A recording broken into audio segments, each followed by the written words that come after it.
Whoa, we are back, and it's gonna be on fire tonight. Whoa, we've got so much stuff to cover. I've got 5 games, so there you go. And it's gonna be 4 best of 5, so we've got some fun. And if that doesn't cover the day, then we can still do some brutal casting afterwards. Welcome everybody. I'm just gonna finish set up everything here so you guys can kind of hang back and get the beers ready. We'll be starting this show very soon, and eventually we'll get a handle on things. Right, this is not what it's supposed to say. It's not what it's supposed to say. Why does it say?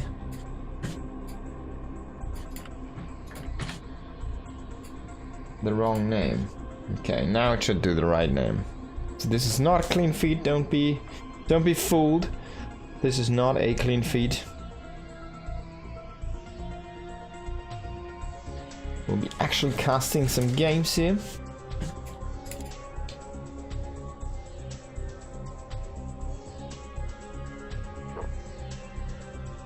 Yes, we will be casting some games.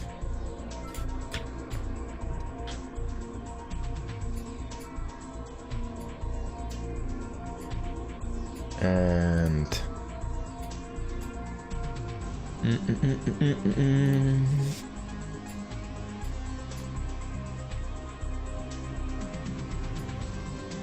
it's best of 5. And we got this, so let's just hop right in. No further delay. No further delay. Why is it? Ah, there we go. Okay, welcome everybody. Hello and welcome to Taito Citadel. In the top left position we have got Bjorn, and in the bottom right it is Solar. This is the best of 5. This was played in the Pegasaur Cup 64. So rather recently, I think maybe a couple of weeks ago.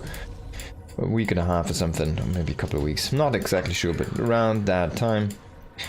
And yeah, let's see what we get here. This is the best of 5. This was the semi-finals, one of the semi-finals, of course. It's already quite deep into the tournament. Bjorn going for a normal barracks expanded seams, and on the other side it's gonna be that hatchery. We're just gonna start up here very early. Oh man, I've missed casting a little bit here. That's when you need to wait a week. It's actually very long. But we are back, baby.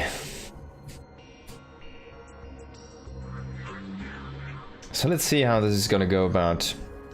Usually we see the 3cc openings here from all the Terrans. It's been so common in this matchup. It's very popular. It's super strong. It's almost unpunishable.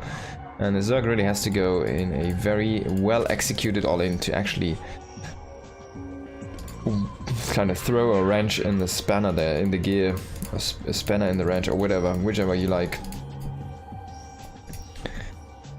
So I'm very confident we're gonna see then a 3cc. The only question kind of is he gonna take a second gas before the 3rd base, or is he gonna take it after the 3rd base, or basically after the... It's kind of with the factory timing and the starport timing. Basically, it matters if you want to have cloak for your banshees or not, and this seems to be the fastest CC, so no cloak on the banshees here. The Reaper coming across the map here is gonna do a little bit of scouting, is gonna dance with the Lynx, see if he can maybe deny a creep tumor or even could kill a unit.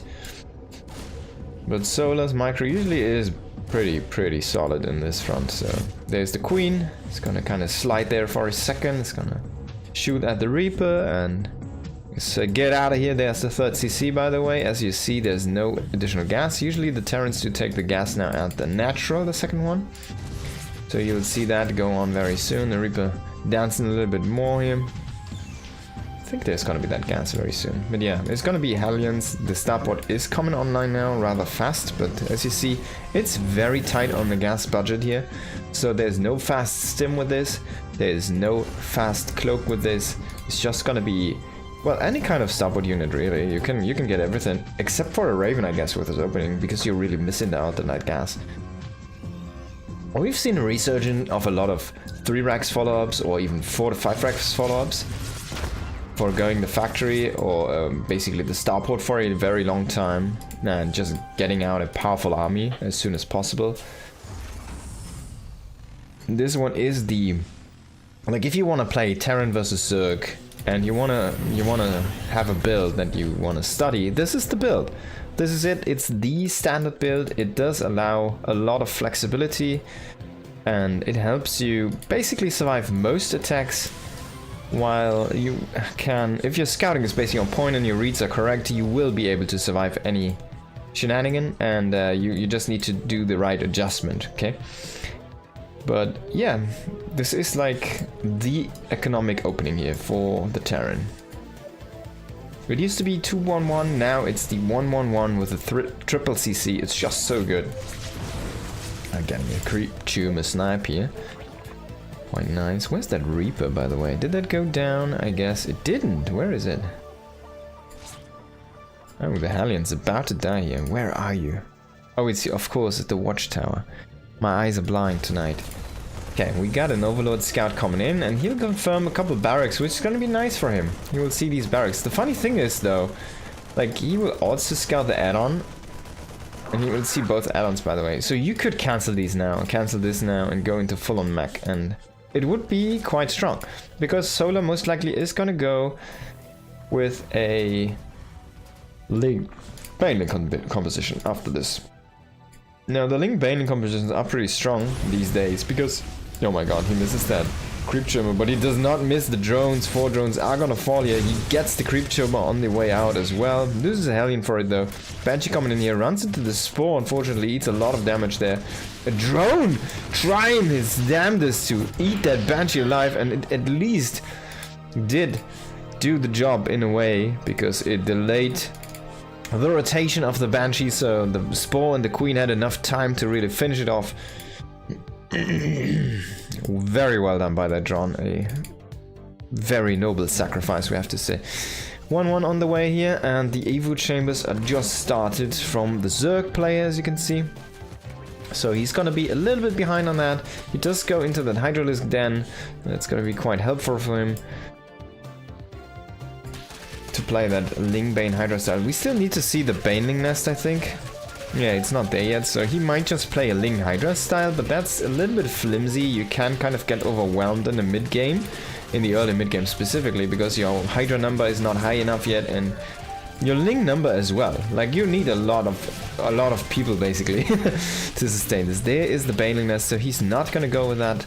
A little bit crazy gaslight on the Ling Bane basically. So he will go with the Bane in addition to this, but man, this push is about to be ready here. We see the second tank, the double medevac, and once these medevacs are here, basically this is when you move out. And Björn, he still has 5 of these Hellions. He gets the armory right now, so you can move them into Hellbats. He's gonna have a lot of staying power. They are quite high health and that as well, so like 3 are half health and 2 are full health. He can heal up the rest a little bit there. He's gonna get the combat shields done in time. This is gonna be a powerful attack here, and Solar is not gonna have Banes for this. He just finished up the Baneling nest. He will not have Baneling speed, he will not have the Baneling HP, and he will not have 1-1 against this. This is a very sharp timing here from Björn. I love it. He set this up very beautifully. No slip in there on the macro for this man, and he will now push in. 1-1, perfect time here. Hits exactly when his 1-1 is complete. On top of that creep. What a beautiful position. He has 2 tanks there. One is getting surrounded by Lynx in the north, and the Hydras are shooting down everything here. They have the high number that they needed, and there were just enough Lynx to tank for them. So Solar just pushes us back, and it looks a little bit stupid at that. On top of that, it's like, why would you ever do that? You just threw away 2 of your tanks, and you're still making tanks? What? Yeah, that might have been a little bit of an executional error, or maybe he should have pulled back. Maybe he should have tried to scout a little bit more. The Banshee's trying to get a cancel here. Can he get away with the medevacs first, though? They're kind of getting chased down by these Hydras. And they will get the boost, and there's gonna be the Stim army. It's a kill, it's not a cancel. Can he get some of these queens? They are... Actually, you can turn and fight on this here. Björn is not recognizing that possibility. Links are coming in, but those don't have enough transfuse. Like, I guess it's gonna be tough to focus one down, but...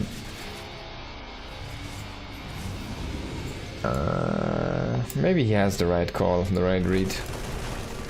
So he will transition into Widow Mines. The Reaper is still standing strong, and that guard tower is killing off single-fired links, which are trying to take that over and over, and he already killed 2 of those. Doesn't let that happen. There's the 4th command center. We do see a little bit of an engagement here in the middle. Hello MW, by the way, good to see you. Hope you have a good day. The medevacs that kind of are on the right side are going into the base now, and the Reaper has been killed off. But there's the double spore, triple spore wall, a lot of anti-drop defense here. It's kind of cool to see this change in the meta of Zerg. They are putting up a lot of spore defense.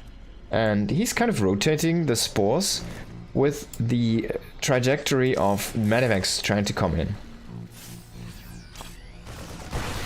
Now Björn is trying to push on top of the Zerg army, which wasn't really set up to engage here, and he's gonna force it away. Oh, if he can defuse the Widow Mines, that's some good Widow Mine baits there. And this base is not a planetary yet, so we need to evacuate, but there's 20 SCVs that are gonna fall. Oh boy, you might have wanted to pick some of those up, but there's Hydras as well. 18 SCVs to make it back. Does the command center survive though? Does it? Does it? Yes, it does, but he needs to repair it still. Oh no. He's gonna finish it off. He's gonna finish it off. It's gonna blow up. And that's a lot of damage. We did see, by the way, the medevacs tried to go in here at the same time, but they didn't get the good connections they were looking for here. Not enough units fallen. I think they might have gone blown down here by these queens and the spore defense.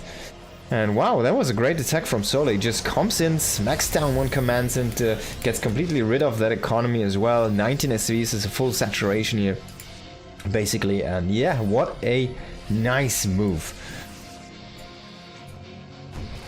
His creep is starting to look in very powerful. He has a lot of vision on that map with that. And a lot of mobility as well. We see still it's Ling, Hydra, Bane, and the upgrades are starting to really pile up here for the Zerg player. He's getting adrenaline, he's getting...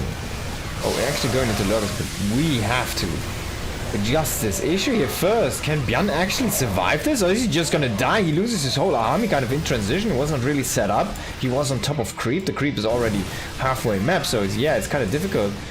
But man, he has no anchor points anymore. He has no Widow Mines, he has no tanks behind this. And Solar's just pushing through. He still has a couple of Banes left. The Hydras do have 1, 2 upgrades, so they're quite strong. And yes, GG's called. Solar takes the first map in this series. Wow. Wow, that kind of escalated quickly, I have to say. I'm a little bit surprised. Next we're gonna go into White Rabbit. I think that's a map that Terran players like. If I'm not mistaken.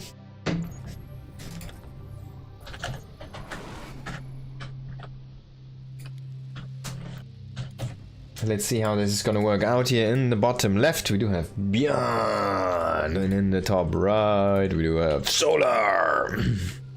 Still playing for Team Falcons, even though we know our beloved StarCraft has been dropped by EWC, unfortunately.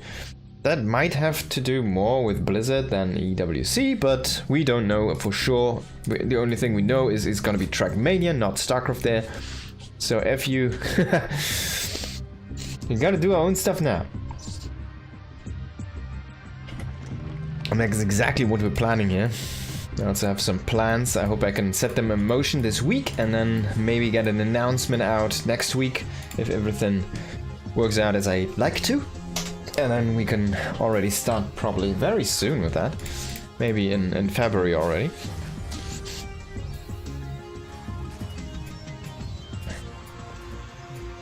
Okay, so Björn going again with that. No. Barracks expand, right? Rex expand here. 1 Rex expand into that. Triple CC most likely. Don't expect to see a very fast second barracks, but we will see. Sometimes he does this still, but he used to do more of the multiple barracks styles. But yeah, usually it's with a 3cc, so it's not only a 2 base opening. Gonna slap that down. It feels like the kind of toolkit is a little bit more flexible for the Terran in the early game than for the Zerg. Just because there's not too many all-ins that really work from the Zerg player. You kind of need to get to Lair. But I want to see a muta game from Solar. I want to see some mutas.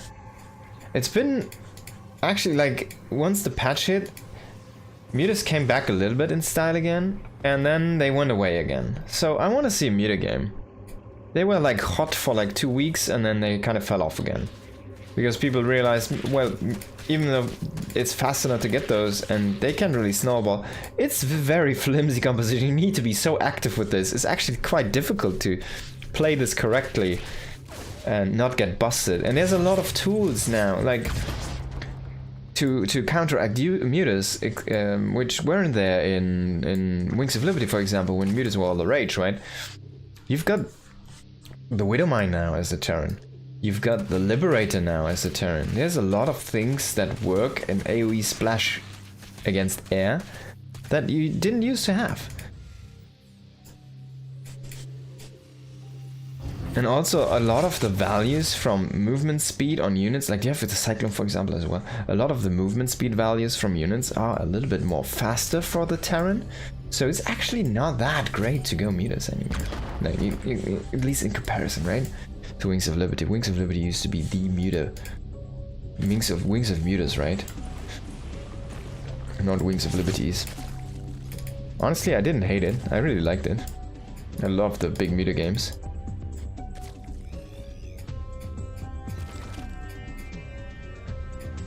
But yeah, Phoenix has got the range upgrade. I think they need to take away Phoenix range. I think they need to take away Widowmine versus air.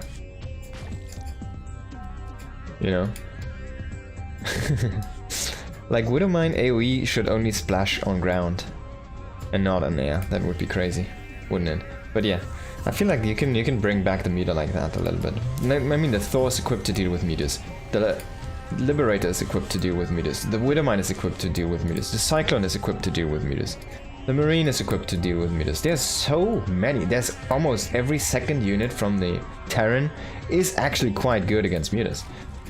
That's how powerful the muta is, because you needed to go kind of that way.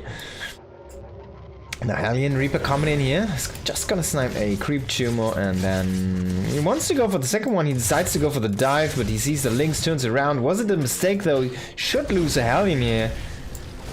Yeah, he's gonna lose 2 even. That's some very beautiful micro here by Solar, splitting off a couple of Lynx there to snack that one very low one in the front. Yo, Rail, hope you have a good day. Exactly, we do see very rare, but it's been a little bit of a resurgence, of course, with that last patch. So it's not impossible to see those. Banshee coming in here, trying to get some damage on those drones, but oh, there's actually no detection. So there you go. We've got some free reign. Of course, the layer's not done yet. It's halfway through. The Spore takes a while. He's trying to transfuse those. He transfuses the Queen. He walks on top of the drones to make it more difficult to target, and then he mistargets himself. Wow. And that's a lot of damage. 5 drones, and it's not done yet. Oh my god, this Spore's also not done? Oh, Solar's timing has been off. Awfully off in this game. Finally he sees that Banshee, but that's when it's already out of juice anyways. And it already killed 9 drones. That's way more than you want to kill. It could die even now. And you would be happy, you would be singing songs about this Banshee. And there it goes. It falls down into... Did you see that? That fell very deep. There's a second one trying to be a hero here. Wants to say, hey, brother, I'm here. I'm gonna come to get you, but unfortunately... The Banshee already got killed off.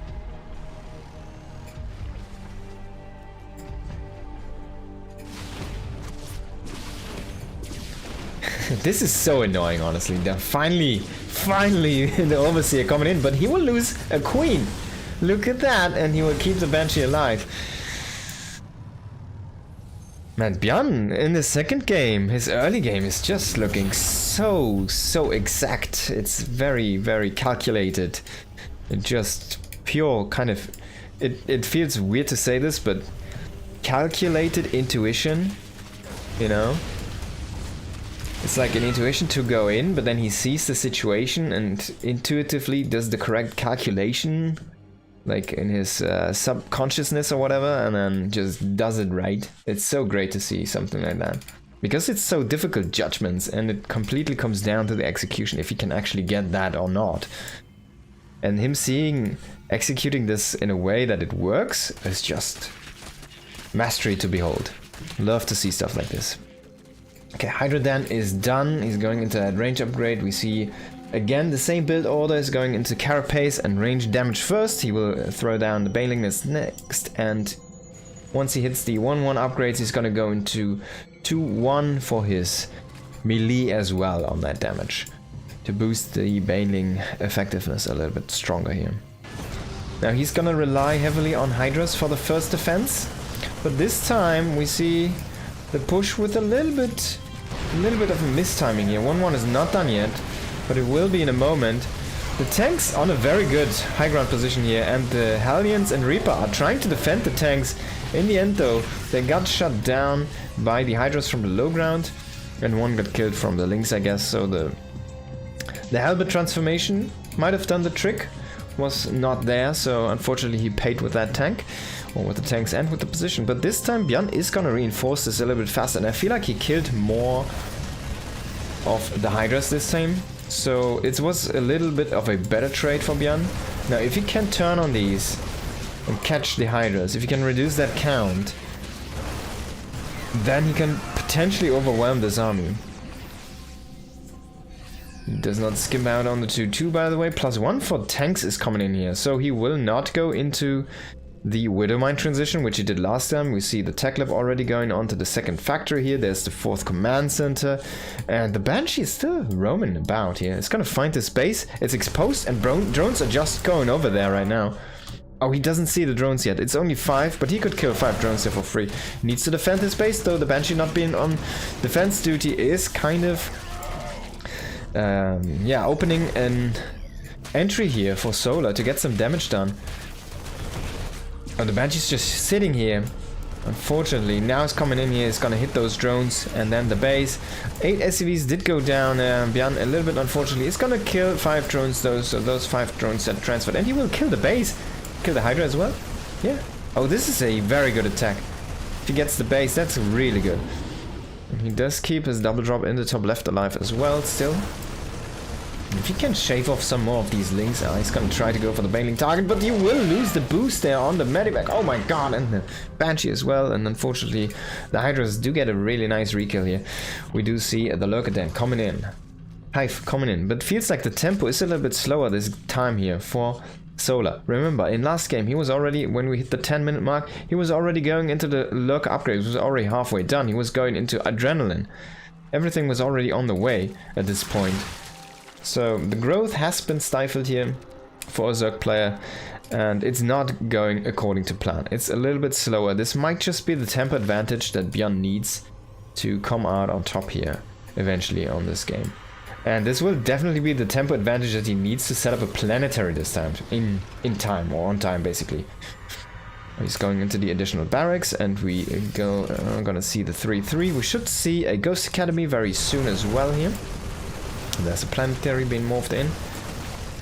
It's kind of lovely to see this efficiency in the building, like in the build-up for the Terrans, right? It's so systematic. It's just beautiful.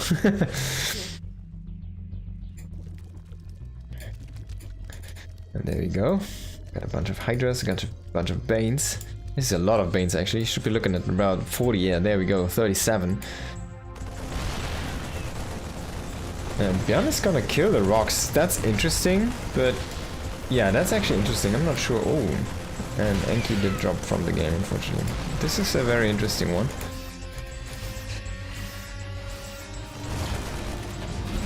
Oh, he leaves them behind. No, no one does get left behind here. So why would he ever open this? I mean, there's gonna be an entry for Lynx and Banes to come in now. It will also open a retreat path if he wants to expand into these directions here.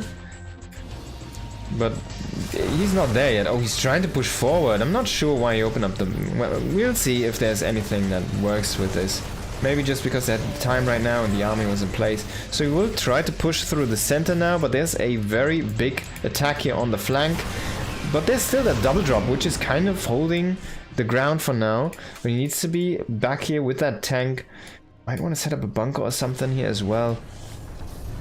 Just to anchor the position a little bit more, or a second tank. Bjorn's defenses are usually bare minimum defenses. He's kind of eating the damage, he will reproduce, and what will he do? Why would he do that? Because he wants to have the strongest force he can muster aggressively, so he can overwhelm. We do see the Ghost Academy, a triple command center. This is not the opening, this is the additional 3. Once you hit the 4 bases, you then go up to 7 immediately? No, of course not, you just use them for extra orbitals and stuff like that. 1 will go onto a next location and 1 will be additional, or 2 will be additional orbitals. Oh, if you can snipe the Vipers, that would be amazing. He gets... Whoa! No, he doesn't get any. Fortunate here. And Bjorn kind of gets really blinding clouded hard, but he gets pushed back to the base. In the end though, is it gonna be enough for Solar push through? I don't think so. The planetary should be ready to hold this. 2 more tanks to reinforce, immediately gonna go into their siege positions of the Brethren that were killed off. And Bjorn during that time did kill a base here in the north. The double drop just made that happen. And there's the command center floating over, the double orbital. Well, you need to morph them into orbitals, brother. And we do see the ghost transition finally starting up here. First couple ghosts coming out now. +3 for tanks on the way, that's great to see. A lot of times Terran do stop at 2, but he will now not stop at 2. You just go +3 and just go high-sec auto tracking and building armor. So he's gonna really hunker down on that defense. Maybe he wants to consider throwing down a couple of turrets in front of the tanks to kind of protect them, to get them some, like a tanking line a little bit. They don't have a lot of health, but they do bolster this a little bit. Now we do see an attack here from Solar. He does cancel, or I guess kill 2 command centers. They weren't cancelled, so that's a lot of money down the drain. Bjorn should have definitely hit that key for the cancel, but I guess Solar just gets the kill on those, so that's a lot of money. He does go into the Spire now. Of course, this is more for Broodlords than on Corruptors than Mutus at this point. There's the Nidus network to try and throw some Lurkers into the main on top of the production and harass some French bases with the Lurkers. Now this is a planetary, so links only are not gonna do the trick here. We'll run into this already on the repair here. Oh, the SCVs need to jump in, guys! Oh, damn. So he kills most of the SCVs. In the meantime, he does go and bust down this planetary in the middle.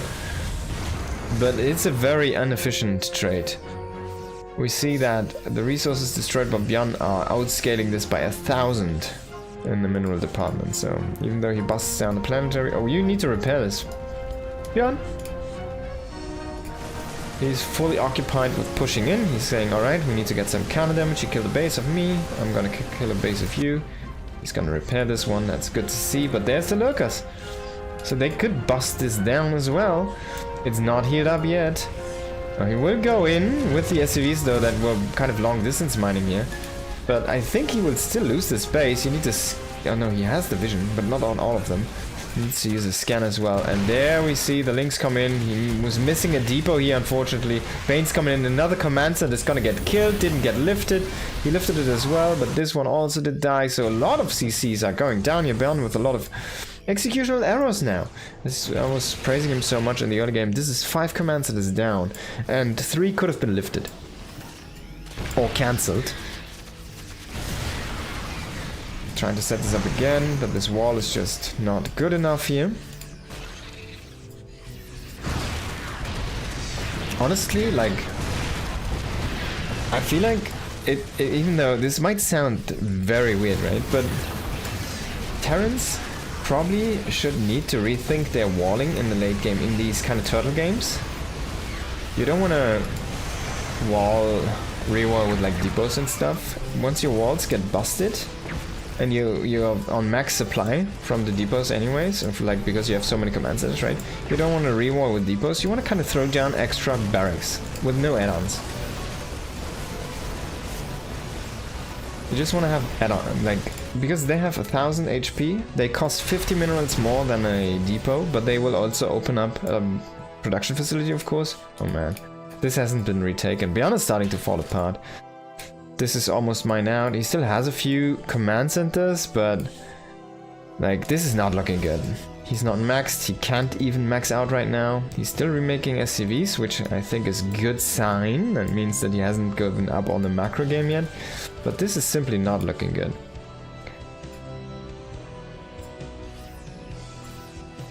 He's trying to float over a command center to the location he lost, but there's gonna be a Nidus Worm greeting him, and he's standing in the middle of the map. He does get some EMPs down. Tanks are getting blinding clouded. In the end, man, Solar's just kind of making this work. Brute force here, Lingbane Hydra as it has always been. With a couple of Vipers for support, it's just the right amount, just the units he needs. This is a bit too much though, he will lose most of these Hydras here, even on the retreat he will lose a couple there. Man, the Marauder, the Hero Marauder, and the Medevac! Oh no, it doesn't work out. The dash to escape their certain death on a couple of those, and look at that, who'd have thunk. But yeah, like, this is so hard to reproduce now for Bjorn. Even though he's still making tank and marine, it's just not enough. So he says, alright, let me do a last hurrah, let's try to do one more parade push through the center. I have a lot of tanks, which he's correct, he has 9 tanks, but not a lot of fodder in front, not a lot of healing power. And even if he can push into the center, I don't think he's gonna make this work really. Fungal coming in here is gonna catch a couple of ghosts. Of course they do take extra damage now from the Banes because they are light tacked. And Solar is starting to crush this from 2 sides here. A simple link flank there from the right is gonna decimate most of the tank line here, and this army is gonna get broken. Now the ghost is gonna, like, the links are gonna let the ghost live. Say like, alright, you have 19 kills, you're a captain. You can live for now. Oh man, this is 3 patches. And so many SCVs. He's gonna rotate them hopefully down to this blade base. He will keep this alive, but yeah, you wanna save the factory. Well, he does do the scan, but unfortunately these links just run away. He has 1 planetary. I think he still has a bunch of... Yeah, GG. It's just GG. GG! GG! Wow, man. Solar so powerful. And that looked so promising for Bjorn. He looked just good in the early game. He killed 9 drones with the first bench. You can say that. That looked so good for him. And then he still dies. Like crazy, man. Solar, what a beast. Probably angry because the announcement for Trackmania.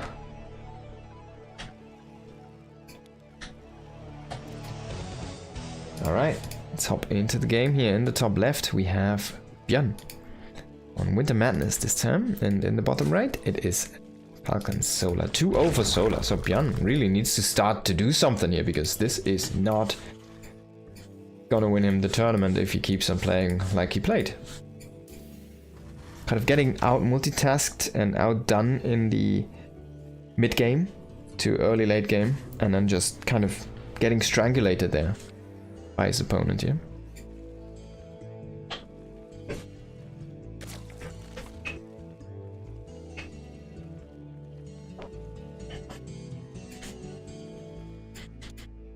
So they're going, of course, standard opening here. Just gonna throw the hatch.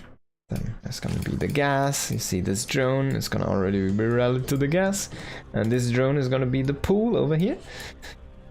We'll see these things happen here very soon in real time. There's gonna be the birth of the drone. Now it's gonna morph into a big, disgusting thing, and this one is gonna place down a heart.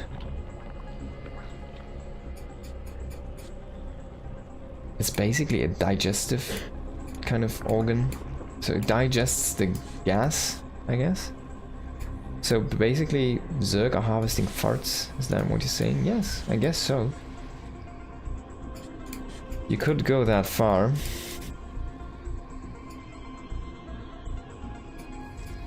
Command center here on the low ground, of course. 1-Rex expand from the Terran. Could we expect differently? Well, from beyond actually we can. So this is not the norm. He likes to mix it up a lot. This is an interesting supply depot position already. Wait, I did cast this? I guess I did.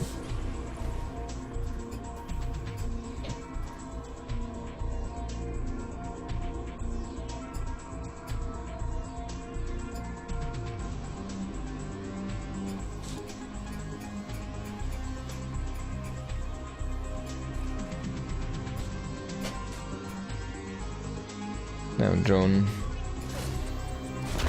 most likely gonna morph into that hatchery very soon there on the 3rd. It's gonna move that out, of course, very fast, so you can kind of have a safe or easy grab there on the hatchery. No deny from the Reaper.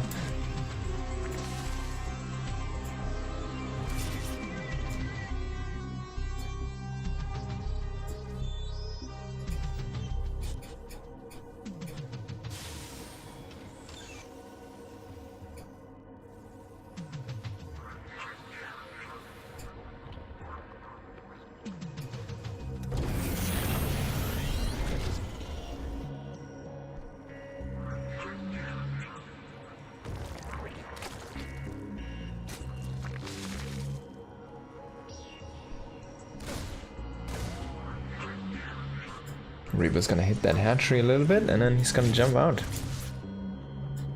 And do a little bit of scouting here.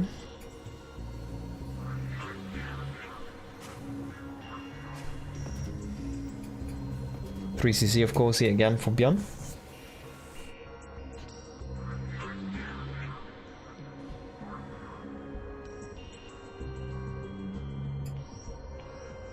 Yoshi Berry, good to see you.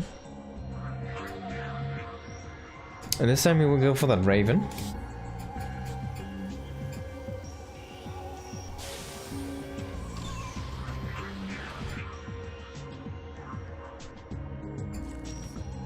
So we'll see some auto turret harassment, something like that.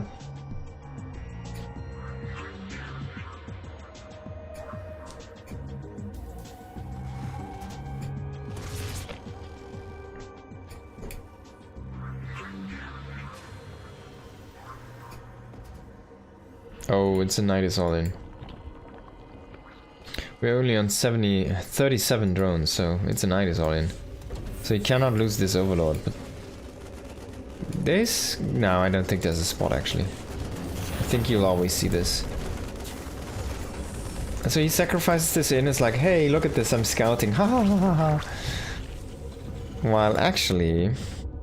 He's setting something up, and it's gonna be here, and I think it's gonna be seen. Yeah, oh my god, it's even gonna be in very easy vision. And instantly sending over units. Sending over some SCVs, sending over the Hellions, the Guard, the Royal Guard is here. He does pop a couple of queens, and he didn't transfuse because he wasn't on creep with this queen. Because the creep wasn't there yet, so in the end... This is not going as planned here for Solo. He still gets a good damage there on the low ground. But in the end, he gets kind of baited into the Hellions. Kills 8 SCVs. It's actually better than he should have. Like, this is already working way better than it should have. It's insane how he still makes this work. But Bjorn is saying like, no, man, I'm just gonna drop 2 more here. So we will see another Nidus attempt. The Raven is gonna just throw down a couple auto turrets. They will be enough to shut down Nidus. There's gonna be the tank here. Barracks even floating around saying like, hey man, what's up? But no harassment on the Zerg side, of course. So the Raven energy has been used at home. No double turret to go on the other side. You can still use that to clear creep though, of course. Baneling Nest is on the way. Only a few links remain in that hideous Nidus and the worm.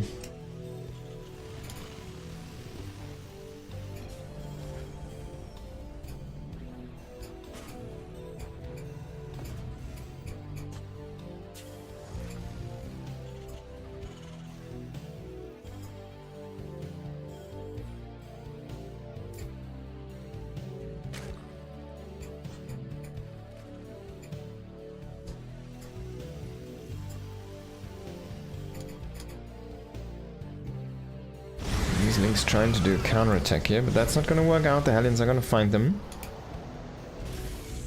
And he will throw a depot where the Overlord is. So, the Overlord, it's basically two supply facilities watching over each other. Monitoring each other.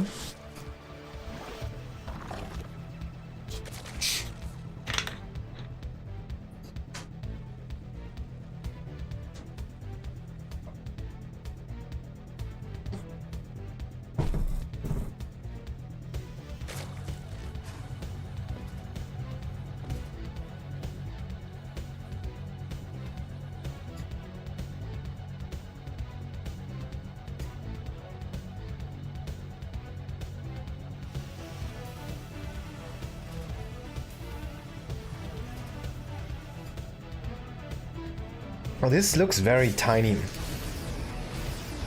I'm not sure if the units are just a little bit slimmer, but the number doesn't seem to be correct here.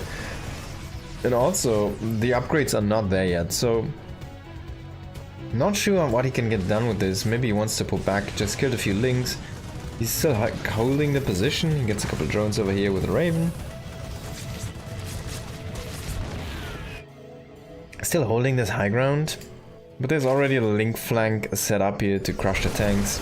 Does get a queen, does get a second queen, that's nice.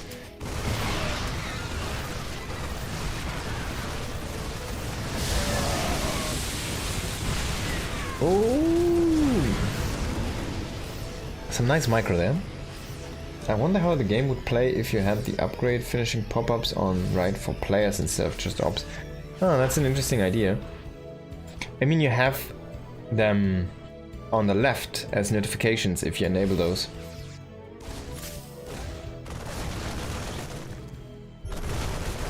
But then it will give you like a lot of notifications. Some players actually, some pros do play with that.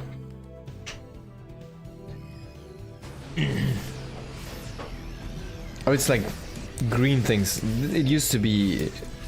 Pretty sure it used to be there in Wings of Liberty already, like from the start. You got like the upgrade complete and stuff, right? As a sound alert in Brood War, for example. There's a lot of stuff like this in StarCraft 2 as well. Of course, it doesn't say which upgrade's complete, but it should say like on the left. I would need to check just because I think I did put those off for like, I don't know, 10 years or longer? Longer than 10 years. I haven't had them on.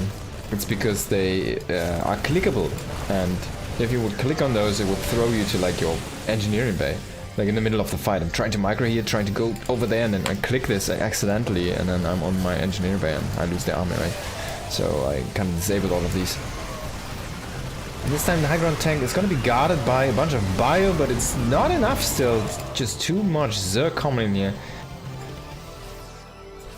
Björn is not letting the foot off the gas here. The Raven coming in is dropping 2 auto turrets, killing a bunch of Lynx this time. No drones, unfortunately.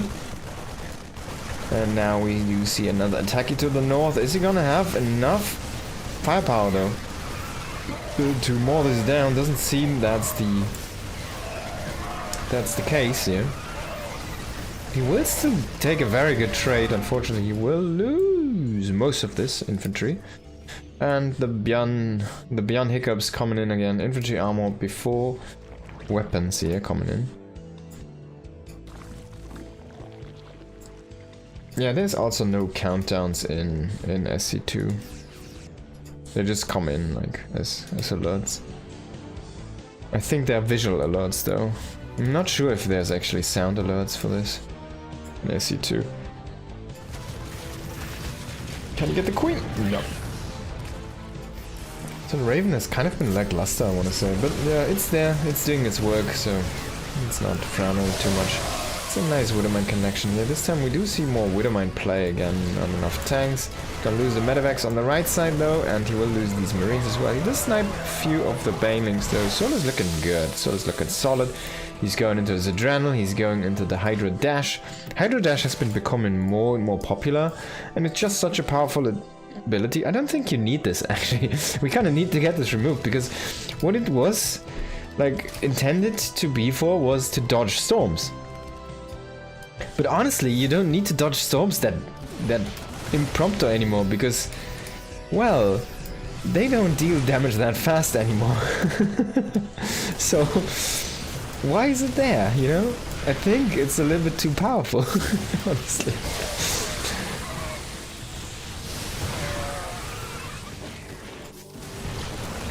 But there we go. Hydra Dash. It's a micro ability, so I don't hate it.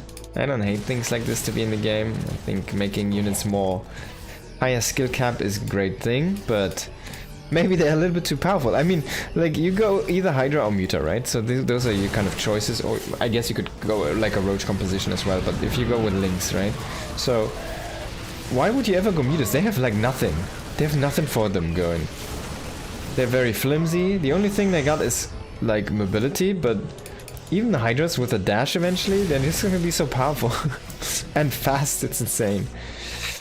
They might even be better in engaging than Mutas with the dash ability.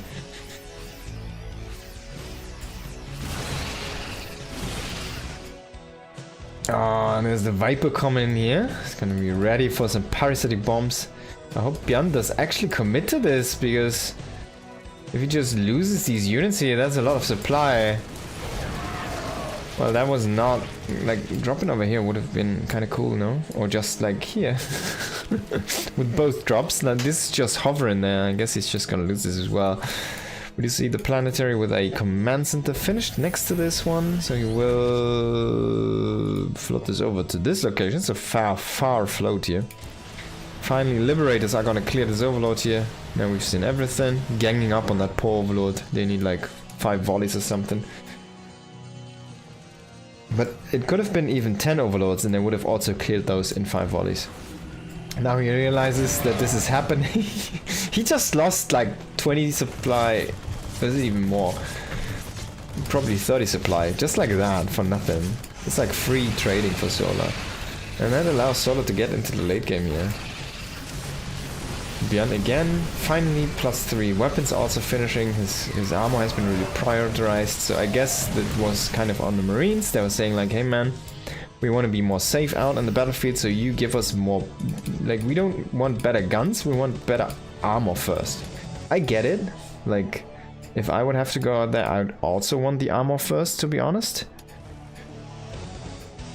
But really, you guys scale way better with the guns than the armor, so you should like acknowledge the fact.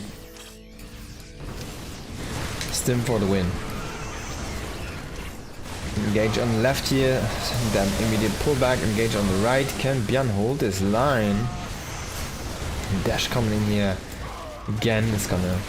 Also, it's very powerful against Lips, right? You can just dash through the zones. They don't really do that much anymore. You need like, I don't know, 8 Liberators or something to cover an area at this point against Hydras. You used to need like Ravagers to clear those efficiently, now you don't. Oh, that's a bunch of turrets here, so this is not gonna work with the Overseer. He was trying to get another Nidus up in the main to get those Lurkers in and on top of the production. You like these random Nidus worms? Yeah, I like them. You know, here and there on the map, they're gonna be there for some lurker rotations in the later stages of this game. And also just to occupy these bases. Now, Solar coming in again here. It's gonna throw down the parasitic bombs on those Medivacs. Gonna clear a few of those with them. And he might get the planetary. He's crashing in with a lot of Banes, and it is barely enough actually. That was kind of close. I was already holding my breath there. Mentally, I did say things, so. But yeah, Björn does get some counter damage finally. Yeah, that was definitely what we were looking for there with a mine. Some free units, which were about to expire anyways. So he does kill one base, trades a little bit longer there. The Hydra is dashing, is like showing off right now. And Björn is pushing on the right side as well here. He's kind of trying to occupy here with the south army while he sets this position up here.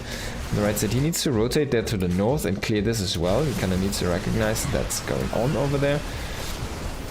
And there's the Hydras coming in. We already do have a little range, but Oh, this time it might just be enough here. Kind of keep this army alive. This was again killed by a Viper, I guess. 5 kill Viper, that's a pretty efficient unit then.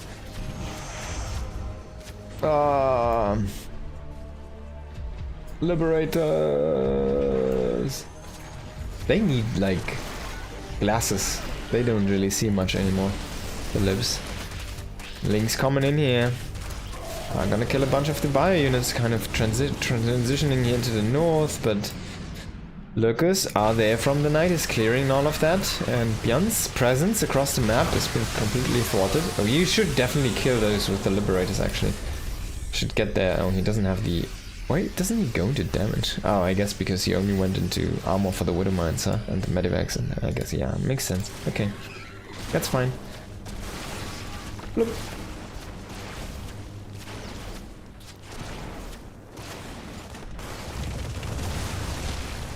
Can he finally knock out the base here in the north again? Oh, he need to target that. He needs to target that lip. He wants to clear the lurker. That's why he scanned, so he doesn't get that clear. It's a wasted scan as well. Let's get away with the bio though.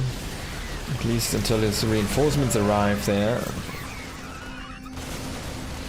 Now this is a weird time to morph this, but I guess it's gonna work out. He will get 4 lurkers into this fight. 2 are gonna get slammed down immediately there.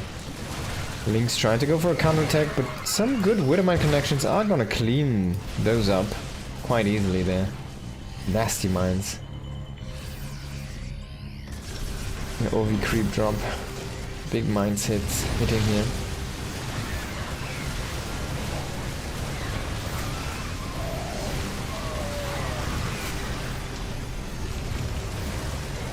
Björn is starting to push through here, but this is not actually Solar's most important location. He has like 2 more of those in the south, so Björn is investing this much into kind of breaking this area. While he's not really growing behind this himself, kind of needs to take another base. He's starting to mine out. But he's overwhelming the forces, and it's to a point where there's just army supply is just bleeding out for Solar. And if you can snowball this correctly, then, well, Solar's not gonna have the right answers anymore. He's trying to frantically morph some more lurkers in. He's really out of money right now, and this might be the tempo advantage that Björn needs here. He's gonna clear the space with a bunch of marauders. He needs to get some medivacs. Yeah, he's actually recognizing this, saying like, alright, I have 1 at home, but I need more. And he needs to get them across the map. He's gonna try to go for a base in the south, but that's gonna be prevented by a Nidus Worm again, and he's rotating the army down finally. So that's a Viper that was morphed from this spot. That's crazy. Ghost Academy is gonna be produced here. The Liberator setting up, trying to get a good position, but unfortunately Bio was lacking behind, so the Lips are kind of fighting without support here. In the end though, still they buy enough time for the Bio to follow this up, get into position, try and fight with this army, but the Lurk is already here, so unfortunately it just was a little bit too disjointed here for our Terran player to really work out.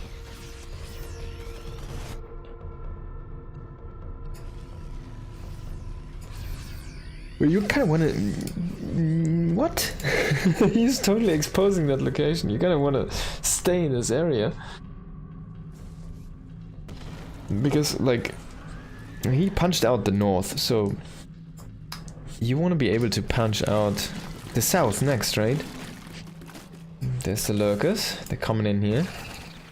Needs to put up like a sensor turret or something. Oh, the bio. Can it survive? Oh, so the lurkers are gonna be evacuated, but this base, you cancel this and lift, I guess. Oh, there's no Banes to bust this. Okay, so you can just repair it.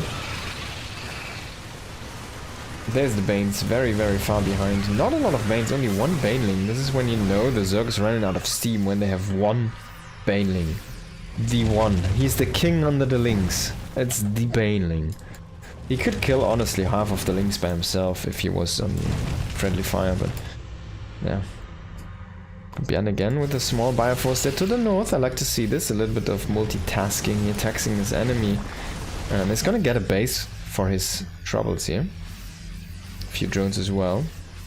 Solar trying to siege this place up here. And finally we do see some liberators coming in here. 5 lips are there, a lot of bios here, but he's kind of aggressively trading into the lurkers. I don't really like this that much. He needs to set up the lips, he needs to defend the lips. Oh, the triple connect, oh, the double connect. The triple didn't work, but he will push back everything that was kind of trying to attack the base. And Marauders coming in now for the rest here. I'm gonna clear down these lurkers.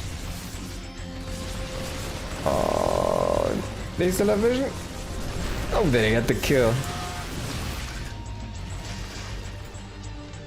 Boosting into the main, can he get a target of value? He does get the unload though, which is quite important, and he could kill most of these units. A couple good connects here, could do the trick. Oh, that's double good. 2 good connects actually. Liberator wants to siege, doesn't find a good position. Finally he gets the angle here he needs, and he will start to trade and maybe cancel this base if he can do it. Yeah, he's starting to overwhelm here. So let's just bleeding more and more supply, more and more units. It's not a cancel, so it does get finished up. This makes it even more of a juicy target here. And reinforcements stimming in from the north here. This is so crazy. Bjarn will kill off this base. He will kill off this Hydra as well. Yo Musti, thank you so much for the raid. Hope you had a good stream, brother.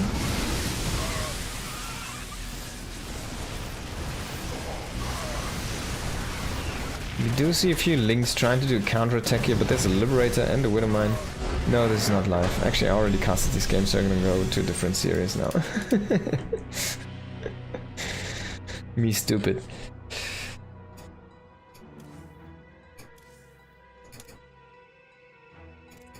So I'm gonna go into PVT now. Oh boy. Maybe, we'll see, maybe there's some secrecy to be had, but maybe there's something I can do for StarCraft soon. Oh, this is best of 3. I'm gonna keep you in the loop. But yeah, got some ideas. Gonna try to do something with Atosis very soon here. We find the correct things. Terran feels so weak, yeah, kind of, right? It's all because the light tag on the Ghost and because the dash of the Hydra is still there. Even though you don't need it against Storm anymore, right? Do you? Okay, so it's not gonna be like RSL. It's a completely different format, but yeah.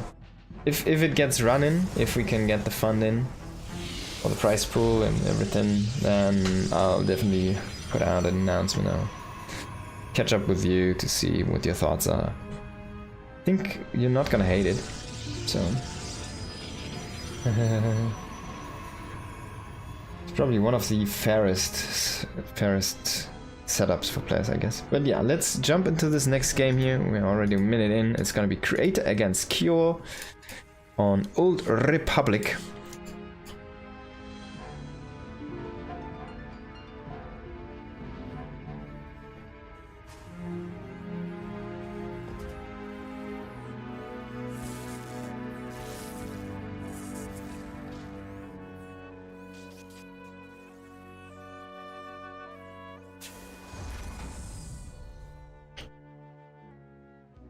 Now, different matchup, different players.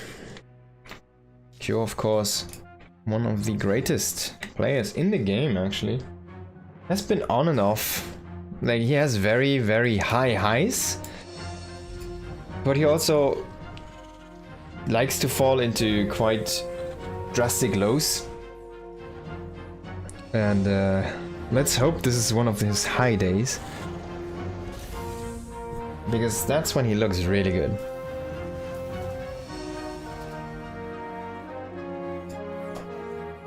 This man used to be the best TVP player, like, I don't know, at this point it's like 3 years ago or something. He used to be the TVP weapon.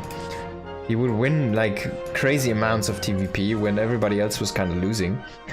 And these days this has shifted. It's more his TVZ, which is incredibly powerful. And his TVP is just not looking as hot. but we'll have to wait and see. He definitely could pull it off because he has that still under his belt. It's not like the skill set is lost.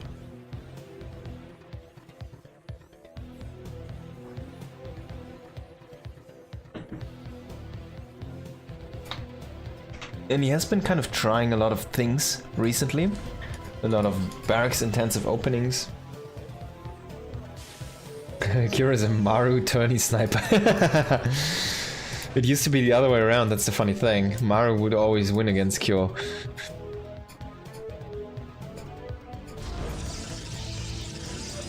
But yeah, like Kyo can't even... You should check out Cure against Clem and his kind of matches.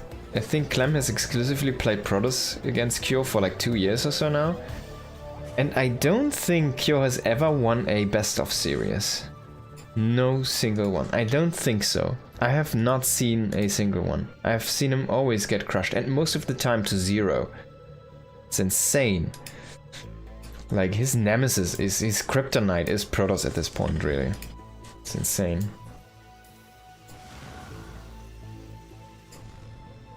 Of course, you can pull up the stats. I haven't checked them actually, so there might be some wins for Cure here or there, but whenever I see them hit him in a best of 5 or something like that, it's usually Clem just having him down. Locked down. And there's a triple gas. Of course, different matchups, so it's not this triple command center. I remember Cure from having insane cyclones. Well, insane cyclone's kind of a funny thing because it's like a weird unit. He used to be the forefront player of playing a double bio ball, like a good army split basically, and kind of be able to win fights with both armies on 2 different fronts and just exploit the Protoss that way, because the Protoss kind of needed to be with its splash damage kind of locked down and enough tanking power. That's what he used to do with his good TVP era, but and he kind of popularized that style.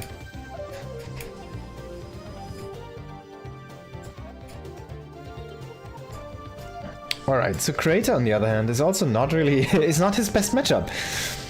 PVT is definitely not where he thrives in. It's for him it would be PVZ. Protoss against Zerg. That's definitely where he shines the most. It's a nice catch there on the Observer. And a little bit sloppy from Creator, letting that happen. Not going down that route perfectly. Can you get this, or is the sentry gonna take... Oh! The sentry, man. The sentry.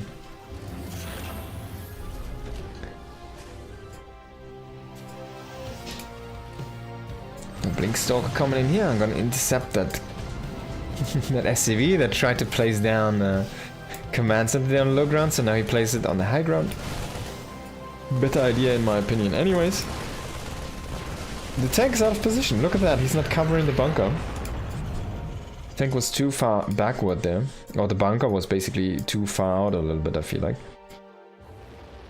Of course you want to have the tank close to your mineral line so you can kind of snap repair. But if the bunker is that far out, then it just gets shut down, as we saw there. The Marines coming in here are going to drain the shield battery. Can they actually hammer through those? They need to stim. Oh, they don't have stim yet. So there's the recall. They will get a couple of kills here. They will also kill... Oh no, 1 Stalker blinked back, but still 8 probes fall in here. The medevac though also does go down, which is definitely a loss that you don't really want to take here as Q at this stage, because he wants the medevac to be with this army, honestly. It's a weird push out anyways. He saw that there's already a Colossi, so why does he do this without the medevacs? Finally they come in for the support here. Combat Shields is not done yet, +1 is not done yet. Stim did just finish up. Oh yeah, these drops are usually before Stimpack at this point. It's an early harassment drop. I don't like them that much, honestly, but it's an off timing kind of. You'll see this very frequently. It's just a moment, like a I don't know, 30 seconds or 50 seconds or so. Almost a minute before Stim finishes. When they drop out, you want to just do... But usually you want to try to keep those alive. You want to kind of reinforce that with the army that comes across the map. So you have that one medevac, the 8 marines ideally, and that tank and the bioforce there, and then Stim ready to go, you know? That's the idea behind this. You want to pull back the units into the main base with this, and drop onto the third basically, and join with your army, and then kill the third. That would be picture perfect, but of course that's not a world we live in. So Q has to deal with this. He's gonna snipe the robotics bay, and that's before Colossi range, but on the other side, Creator is posturing for an attack. He's running into a Widow Mine. That's a good connection there on the Zealot. Another Widow Mine. Oh no, it was actually the Cyclone there. With a lock on. He is pulling SCVs into the fight. This is a messy defense here for Cure, but he needs to hold this one. Two Colossi still standing strong. Bio starting to fall apart. More and more Zealots coming into the fight. 31 SCVs have been killed off. Can he make this work here? He's pulling back to the main base here. Sorry, not the main base, to the orbital there. And there's no SCVs anymore. This is crazy. But there's nothing on the defense at all here. For Creator is completely going into a base trade, and I don't think you can win this. He's fighting on the ramp where there's 2 Liberators actually shooting at him. This is not a fight you can take here. A lot of Marauders, no micro with a prism. What are you doing, Creator? Damn. Damn. He kind of threw that a little bit. He kind of threw that. I don't think he was in an advantageous position there. But he kind of threw that, honestly. He had the economy lead. If he makes the recall and defense against the army at home and just takes the eco lead after killing 30 SCVs and only losing 10 probes, why not? And then he walks on top of that ramp against 2 Liberators and 10 Marauders? Yeah, of course. You're not gonna win that while you're fighting a depot. That's not how this works. Definitely, I feel like that last move there from Creator showing his kind of inflexibility a little bit. But there we go. In the top left here on Winter Madness, we've got Creator. In the bottom right, it's Cure. Yeah, why walk Colossi into Rams anyways? I don't know. They can't even escape, right? It's like you're making this... You're putting this on this... The only spot where they cannot walk left or right, where they have to walk forward or back. And there's a wall on top, so they can only move backwards. It's just like the worst position.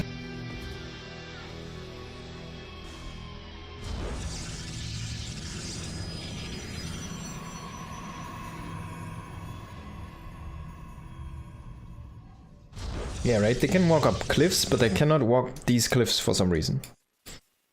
They have to walk here, because it's not a passable cliff. It's like the Reaper, right? It cannot jump from here to here. It cannot jump from here to here. It has to go this way, or it has to go that way.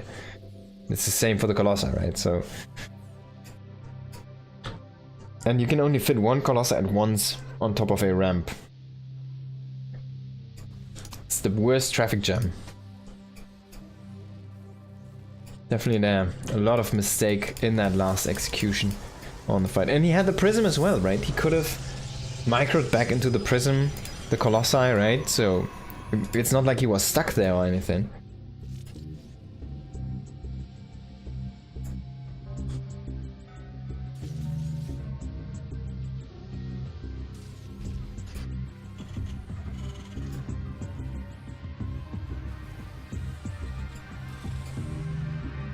Maybe he was busy smashing his table after he lost so much power to his gateways.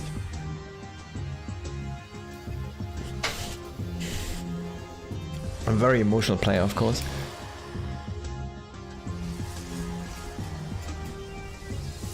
So he tends to fall apart. It's a weird thing with him, but yeah. Honestly, this guy might have had his peak too early for him to grow really as a player, as weird as that sounds.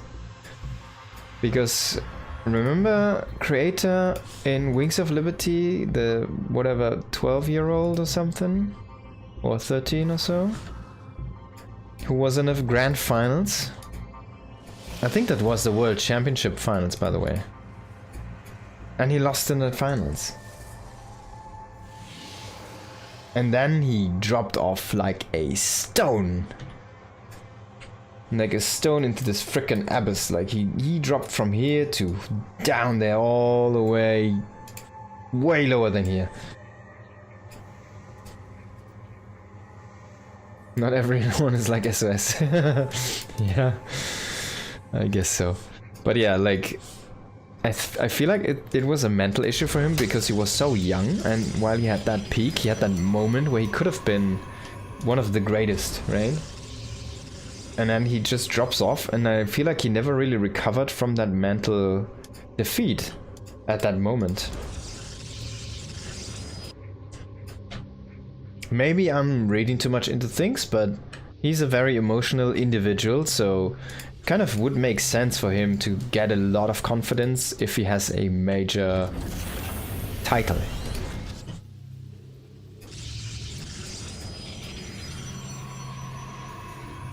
Okay, let's look at this game though. We have the bunch of Marines moving out again. See, this is with no stim, by the way. There's no stim on the way. This time it's way earlier though. You'll have the medevac come with this as well, and the Cyclone. It's gonna be one ferry of Marines and one Cyclone. Can he get that Stalker? He might snowball this here in the early game. It's actually a very difficult defense here for the Protoss. He needs to have some shield batteries. He does have one here in the natural, which is nice. And he will have one finishing in the main, but there's only one pylon in the main, so this is a flimsy defense already. Moving up with the Stalkers there, a little bit out of position, but the Cyclone doesn't really do that much damage against Adepts, so it's okay for now. And he's just microing these Marines, but yeah, it's difficult to engage on top of the Stalkers because of the speed difference and the range difference, so it's kind of just going back. He's reinforcing with a tank now, and he wants to bait Creator. Oh, this is a bait. You know, you see that? That's bait. So he brings in the Marine now. He sees the Stalkers, and Creator eats 2 shots. So he trades, what, 26 health on the Marine, which is gonna be healable against 2 red half HP Stalkers here. But Creator wants to be aggressive himself now. That's quite dangerous. An adventure here for these Stalkers. They could cancel a couple of barracks. He's focusing on the SCVs there. And Q is just not turning around. He has the tanks. He's gonna cancel this base first. He does have no stim, so, and there's no stim on the way. He was just adding on the barracks. But he's gonna defend with his reinforcements, it seems here. At least he tries to, attempts to. He still has a bunch of SCVs. He has the Raven now, needs to drop the auto turret. He's gonna drop the auto turret and re-engage with these SCVs as well. And on the other side again, I'm not sure why we never see a recall from this guy. It's one of the greatest tools in the Protoss arsenal, and one of the things that really makes you survive in these base trade situations, and why you're so strong as a Protoss in the base trade. But if you like don't use it, then what? Like, so Q is just gonna kill the pylons here, and he will not be able to get Zealot charge as well. What is he? Oh, he recalled a few units. So he's here. He recalled to this nexus. And now he kind of waits until his main base is dead. And everything's dead. All of his probes are dead. He has 160 minerals left. So what is he waiting for? He just doesn't want to engage into this one. I guess he's just microing on the front. But he'll lose these units as well. He'll lose his attack. He'll lose the base trade. There's got to be defense on the other side. Like, if you recall, you need to engage on the army. You cannot just sit there and wait. You need to win the fight. You need to smash something. If you don't fight, then don't recall. Like, it doesn't make any sense. Like, his base trade scenarios are just not going strong. And now he comes in. He says like, okay, I'm done microing on the other side. Let me come fight you. And now he loses all of the Stalkers. Because of course, Q is also not microing on the other side anymore, right? No distraction going on. Well, Q takes this 2-0. I didn't see the games, but yeah, I need to get the games actually. I need to get the... Thank you for remembering me. I need to get the games. I wanted to get the games. Okay, can I get the... Let me see if I can actually get the replay pack. What was it called? The World Team League did that, but what was it called? The Chinese... Chengdu or something? Did they do it?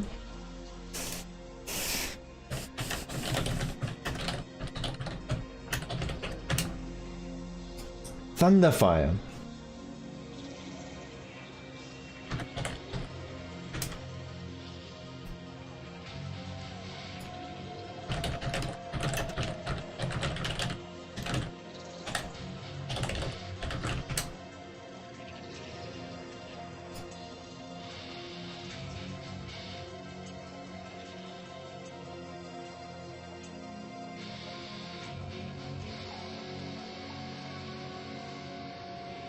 Doesn't seem that there is a replay pack from this one. At least I don't see where it could be. I can't find one. 2-base matchup, yeah. Kyo likes the TVP 2-base, huh?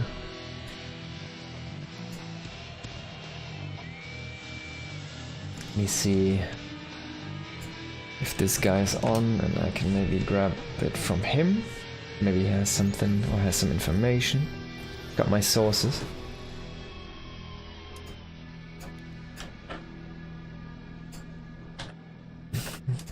Next Q is gonna hit another pro. It's gonna be Hero though.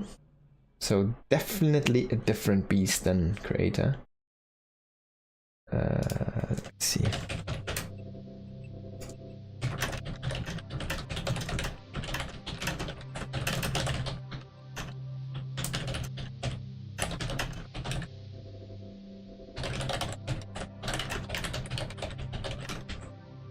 Okay.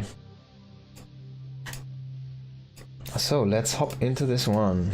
In the top left of Ruby Rock, it is Hero playing for T1. Lovely, lovely to see. In the bottom right, we do have Cure playing for Team Liquid, of course.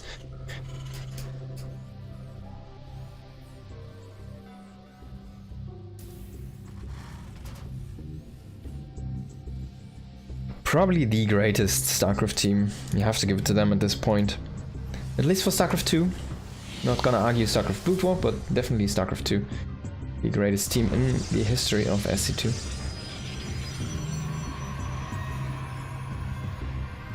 Rematch of GSL 2025 Season 1. Well, that's a year ago. And by the way, after the EWC announcement, there was no announcement for GSLs yet, so... If they've been waiting for the announcement of EWC, well, then now there's nothing to wait anymore, so they can release their own plans, if they have some. Or maybe it's just over. But easily GSL would be the only offline StarCraft 2 tournament that would be seasonal or regular, right? I mean, there's still the Stellar Fest, and Ursa TV wants to make that into a regular one, but that's gonna be 1 per year, and we have the Home Story Cup, which is 2 per year, right?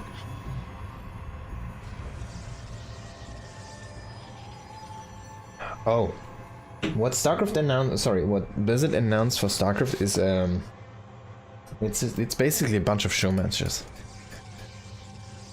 So it's not a big tournament there.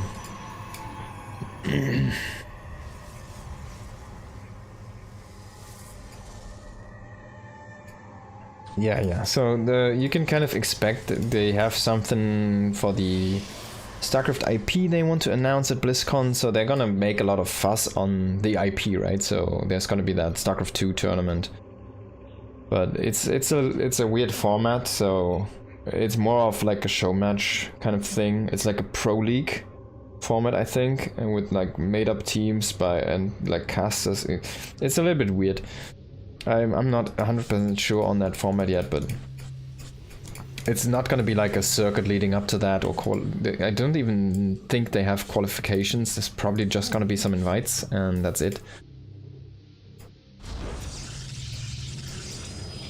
But yeah, like the last, even though EWC wasn't really a circuit anymore last year, it tried to do that at least a little bit still, with some kind of point system, right?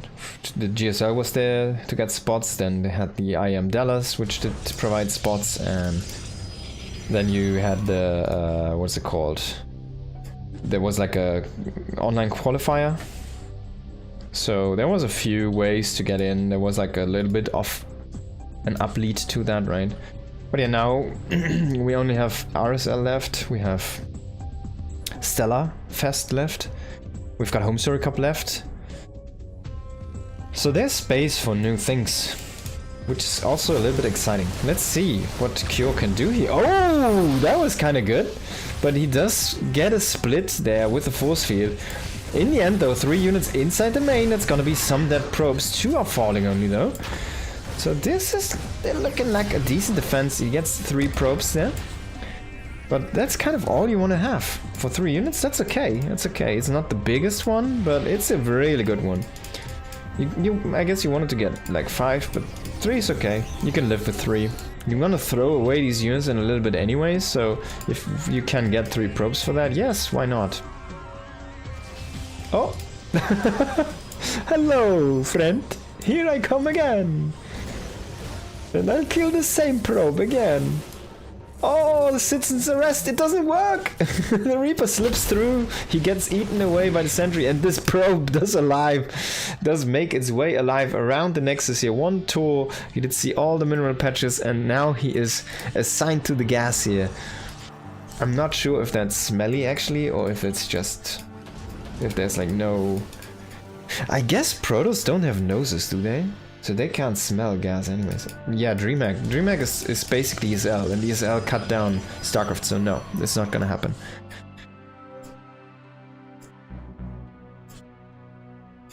And ESL is EWC, right? So there you go. It's all Saudi now.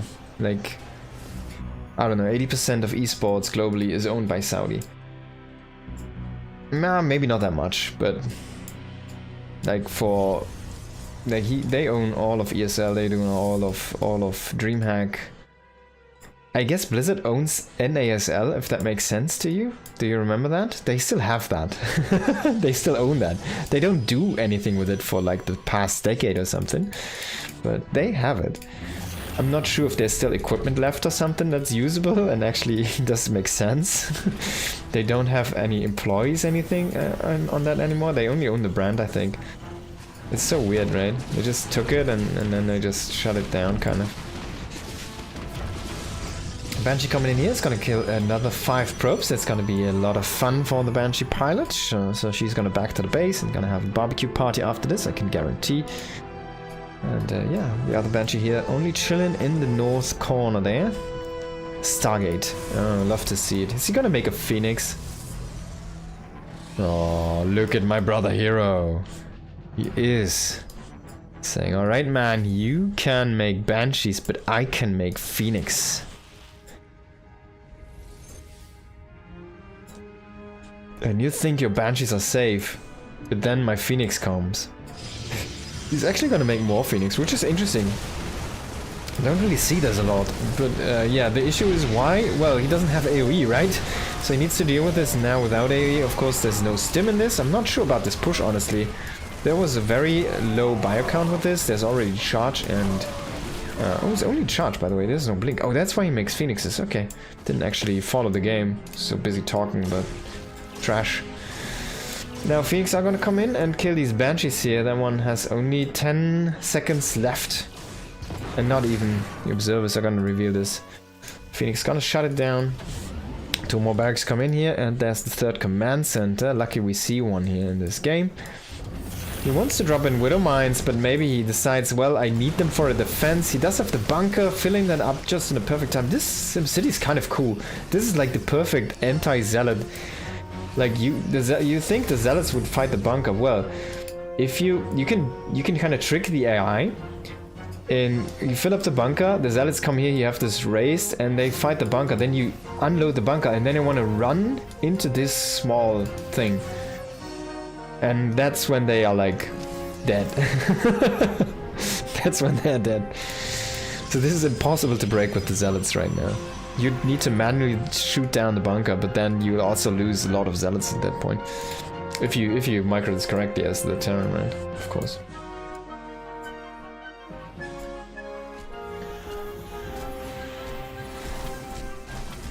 Sniping a reactor is gonna be painful. That's a lot of production time, especially for the start. But you might want to swap this. Yeah. Look at that, man. Great minds think alike. There we have some lifts on those Widow mines. Still 2 in the mix, though. He can still decimate the Zealots, and indeed is what he does there. Now 3 Phoenix against 4 Marines. I think he can. Oh no! He's not going for the Marines. So he will lose the Phoenix. At least 1. I guess he gets some Marauders, but yeah. He's gonna go into Phoenix Colossi, but after charge. It's like a very different route to get there, and he will go with the double forge with this. So he went into fast +1, and then into the later second forge here, with the second upgrade. It's a very interesting style Hero is kind of playing. Yeah, I haven't really seen this yet in motion like this. But it's basically like you're ground pounding at first, and against the drops and the benches you kind of need to go Phoenix. You have a few Stalkers first, and then he just throws away Phoenix. He only went into like, I want to say 3, maybe it was 5. But he just throws them away. Is that a good call though? Honestly, you want to keep them alive as drop defense, right? Ideally. And if you go Colossi, well, they're gonna be nice as tanks against Vikings. We see the first Viking in production here. But Kyo's army, like his traits haven't really been good. Oh, he's making a second stop one now. But yeah, if we take a look at the efficiency as well, it's better for Hero actually. So Kyo's traits really have been sloppy. But he hasn't really been losing that much economy. He's kind of still in the growth, in the groove. He has his 1-1 finish up. He needs to start 2-2. He needs to start an armory. He needs to start a second energy bay. He's getting up his third base here. There's the Dark Shrine coming in. I love to see this here from Hero. And a second Robo, so he can reproduce these Colossi faster. Might want to go into Disruptors. I've seen him do that recently. We already see the Ghosts here. TTs against Ghosts. But yeah, there's no Blink. Oh, there's Blink now. Oh, that's why he threw away the Phoenix. Okay, so that makes totally sense. So he's gonna play Blink Defense now against the Metamax. We got it eventually. A lot of vision here for Hero. Kind of cool to see. Has a lot of observers posturing. Has a pylon and that probe. The great wall of vision here for Hero. Swapping in more and more Stalkers because he loves them. He's Hero, of course. He likes Blink Stalkers. And oh, how did he? Oh, he wants to. Oh, both players wants to fight. Like he wanted to make his SCV pole. But now it needs to be defensive. Oh my god, I can't talk. And the Zealots, they're just kind of brushing on that army, but they don't do anything. Oh my god. Vikings are decimating the Colossi. This was the worst angle here for Hero. And even though he kills most of the SCVs, well, Q doesn't care. He wanted to kill he wanted to sacrifice the SCVs to kill the army anyways. So it's all according to plan. All according to plan here for Q. It's just starting to push through. Look at the army supply. 50 against 99. 100 now. Eclipsed here. It's only 9 Zealots, 7 Stalkers and a Sentry against a full fleshed out army here from the Terran. This is a wall of Terran. A wall of no. A wall of anguish. A wall of pain. And just a wall of firepower. Not even 2 Dark Templars can help Hero survive in this situation here. I think he really took the trade in the worst moment there. 4 observers here are inflating the armor supply. They're just like unsieging just because they can. And everything is just falling apart here. There's 1 DT in the mix who will get EMP to death even.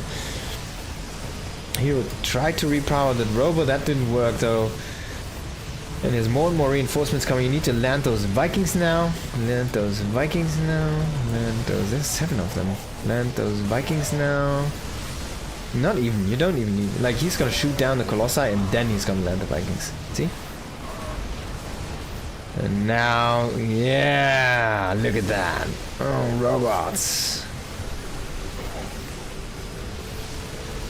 And Zealots trying to do that damnedest here. 33 probes have fallen. The workers are starting to even out. That one Immortal trying to kill Vikings, but Vikings almost hit as hard as Immortals against mech units at this point. being picked up there by the dropships here. Crazy micro. And Hero is starting to kind of hold this. Oh my god, is he actually gonna win this game? Can't believe this. This looks so good for Cure. Wait, we're already at 1-0 for Hero, weren't we? Am I crazy? This was the second game, right? Is this 2 now for Hero? GG. Wow, that was crazy, man. Oh no, that was the first... you didn't see anything. That was the first game. I was very flustered there by that being the first game. I thought we were in the second game for some reason. But yeah, so 1-0 for Hero.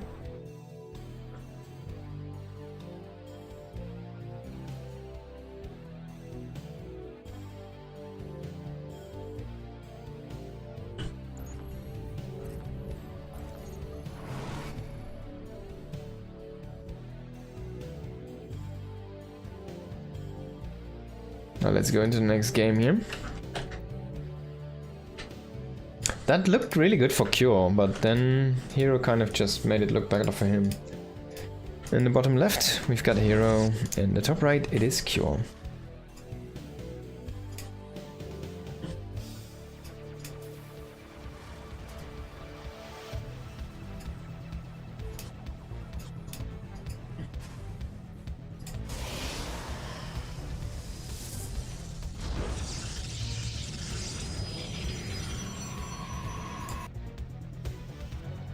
How did Hero win that one, actually? Like, it felt like Cure had it, and then he just lost it still.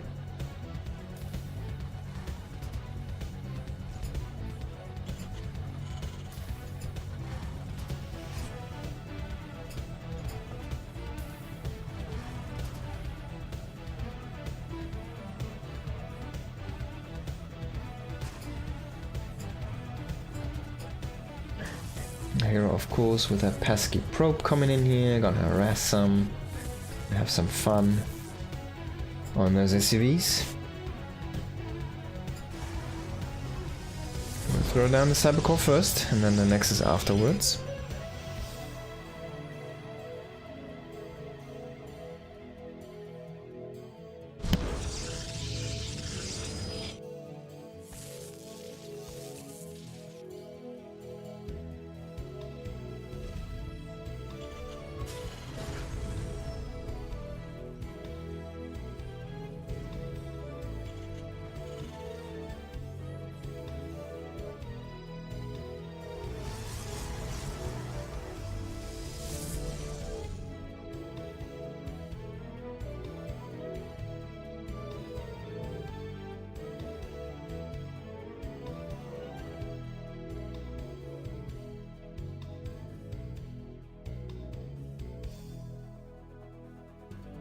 Sorry guys, I just blew my nose and it's so dry that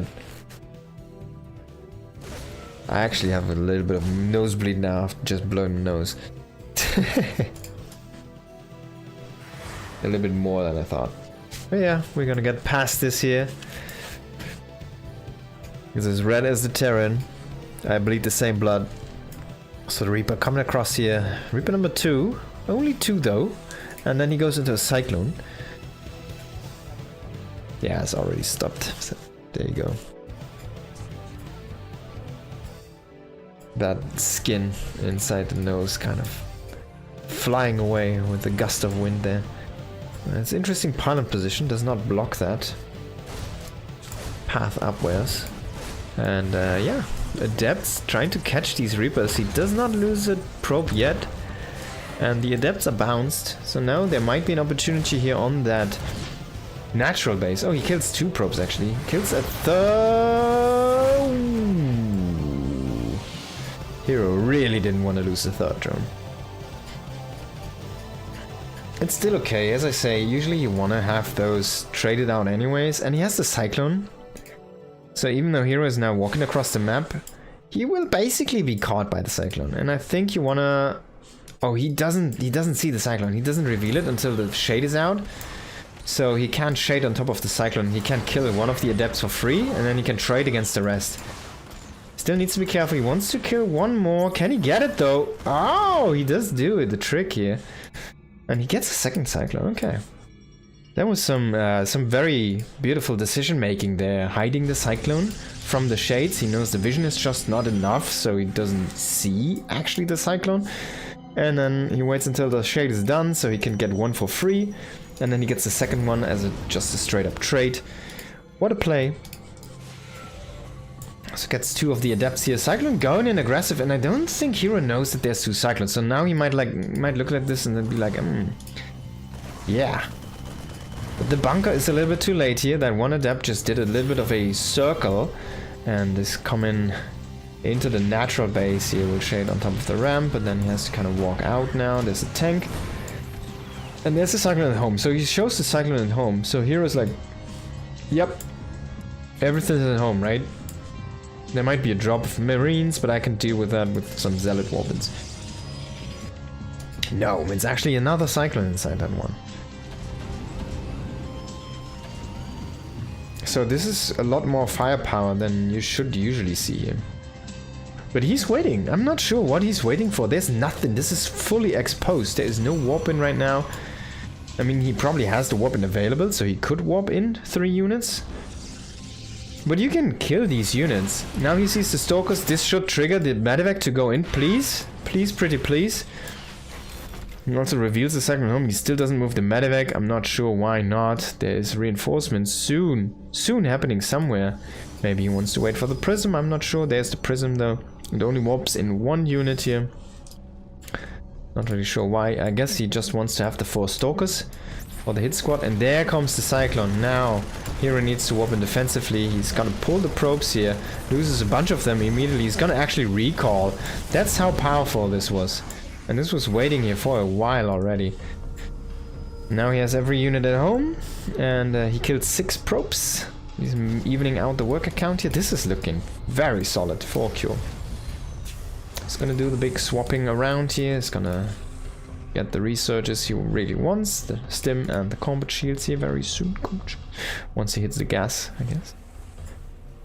No, he doesn't hit the gas. So, yeah, he can of course delay that a little bit. Oh no! Oh no! Oh, he sees it. He saw it. Oh, did he though? Oh, I guess he did. Oh, thank God. Oh! He still kills 2 Marines with a Medivac. That is a lie. 1 kill, that's a lie. And that's 3 kills. That actually should count. I'm not sure why it doesn't. It really should count. But this is a very powerful attack here from Cure. If he can get rid of that Immortal... Oh, unfortunately not. The tanks are starting to fall. He still has the 2 Cyclones, but that Archon just has too much HP. The Warp Prism was never dealt with, and in the end, wow, this just falls apart by good control from Hero. And the Archon and everything just gets healed up by that shield battery.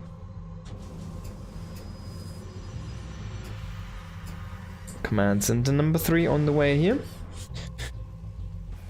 The additional barracks coming in as well. For a sort of things, we are up to 6 gateways at this point. Storm's on the way. He's still making Immortals, so no Colossi this time. He does have Charge, he does have Blink. And he's about to have Storm. Storm, I feel like, was a little bit late. That should have been already started researching when that drop hit his main base, because that's when the Templar Archives finished up. But I guess Hero was kind of forgetting that, or didn't have the resources because of that drop or something. So now he has, like, he doesn't have it finished, but there's the attack where he really wants to use it at this point. And he can't really drop out these Templars. But yeah, it's just not enough of a Bioforce to really just try and push through that one. Oh, you need to be careful though. It is completed now. Now he wants to be aggressive trading with that Storm. Look at that, him chasing with the Warp Prism here. He's chasing the army. It's like, man, we're gonna drop some Storm on ya. There he goes. The Storm, he could feed back, but not enough damage there, not enough energy inside that Medivac. Finally that Observer gets taken out, man. That was bugging me for a long time at this point. Double Forge now, being thrown down after this. But I feel like that damage that Cure made happen, that's also where the first Forge kind of, the timing where the first Forge, you want to get that Storm and then get the first Forge roll in, right? So maybe he's actually slowed Hero down quite a bit here, and maybe he has an opportunity to do something. There's the Storm still coming in. Oh no, Stim active on those units, so painful. They're eating a lot of additional damage here. Needs to heal those units up. Another Stim is gonna be basically red units, so that's gonna be an easy kill for Storms. And there's 2 more in the pocket here for Hero. The Cyclone though is always an annoying unit here. He still has that thing alive from the early game and then touches the Immortals just a little bit too close there. Gets shut down immediately. 2 hits and 1 death. That's what they say. Viking production coming in here. I'm not sure though why. I guess the only explain would be the Warp Prism to try and shut that down from afar. But there's no Colossi, so he is though going into the second Robo. Let's see. Oh, there's actually, well, he could also, of course, also go into Disruptors. You never know what you're gonna get with Hero. Zal run by being set up here. He's rotating to the 3rd base. We see no bunker. This is not a planetary. There's no structures. There's no sensor turret. This is fully exposed. There's no vision on the right side. Yes, the star sensors are tickling though. He loses a couple of ghosts. Oh, that ghost can't get away. Oh, it does survive. Woo! He only loses 1 ghost here. The recruit, it did make it through. The Marine scouts the base on the right, on the left. He scans on the right, sees this is not taken, so you're actually not that greedy, are you? And he just says, alright, I can just slam down a command center myself and play with the second starport from this time on. Go into 2-2 and let's just have some fun. Oh, that observer, he sees everything. He sees the army, he sees everything, the mine. 1-1. Upgrade complete, did you hear it? Shield battery. So you get the sound notifications as well. I'm pretty sure you also get the notification on the left. But yeah, there's no countdown. That definitely would do some different things. Oh, no storms actually. He only feedbacks 1 ghost and then he eats an EMP there. The Viking, the one Viking, it's chasing. Now he abandons his idea. So Q is gonna take the center base, which is interesting to see. There's kind of 3 lanes where you can take the bases here on this map. So this in the north, this in the center, and this on the right. He took the 3rd on the right. Now he's gonna take this center base. So it's gonna make him kind of compact, but it's of course harassable from the other side. We can have storm guys over here dropping storms. I guess can reach this. I'm not exactly sure about this, but definitely ranged Colossus can hit. But Zealots are gonna have a tough time. These minerals are back against the wall, or against the ravine. And they're trying to come in here, but this is like a very solid defense. There's a Widow Mine and a bunker. Now he sees these long distance mining SCVs. He's gonna kill only a couple though, and yeah. Then he kind of gets baited into the army.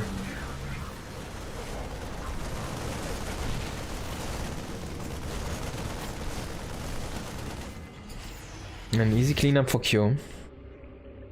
Now, Hero though is kind of flexing his muscle. He's saying, alright, I've got 100 army supply, let's do something. We've got 4 Immortals, make it 5 even.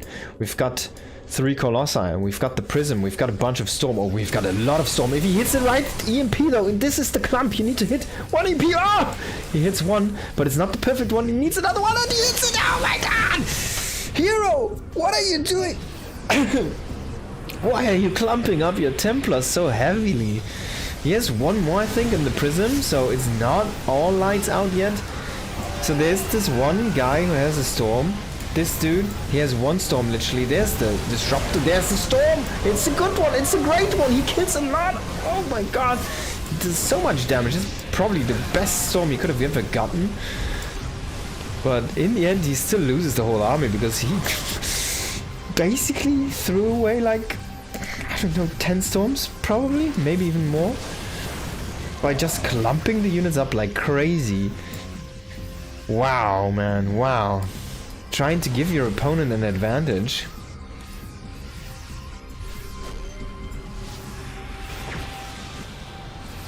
Now, of course, Cure, he doesn't want to let this slip. He's saying, alright, man, if I can snipe more of your Templars, I can just push in. There's no more Colossi, so he should land the Vikings. You kind of need everything you can get firepower-wise. I mean, there's 7 Vikings, 8 Vikings now here. He needs to have them shoot. And he's finally landing those, and they will help in this fight here and assist with the damage. Of course, against the Mechanicals, they're like hitting like trucks. Against the rest, they are okay-ish. They're not great, but also not the worst. And yeah, let's check the damage. 13, and they have 22 against Mechanical. That's insane. On a 0.7 attack speed. It's insane how fast they shoot. With 20 damage against... They almost have the same DPS as Immortals. It's insane. Oh, I think as tanks on Siege mode. It's crazy. Only against Mechanical though, but yeah, it's kind of crazy.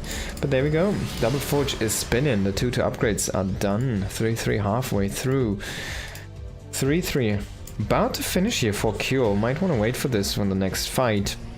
And he's throwing down the Fusion Core to get down the Liberator range upgrade here and that Medivac energy.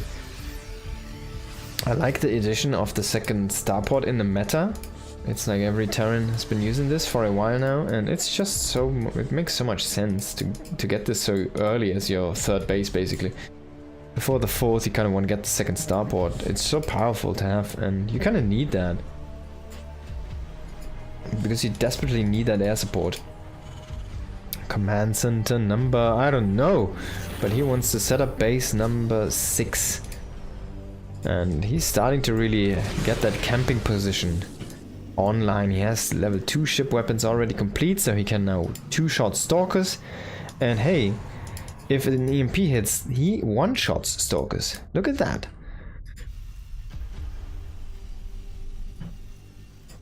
But Hero also is starting to double expand here in the north and in the south. He's setting up a lot of High Templar flanks.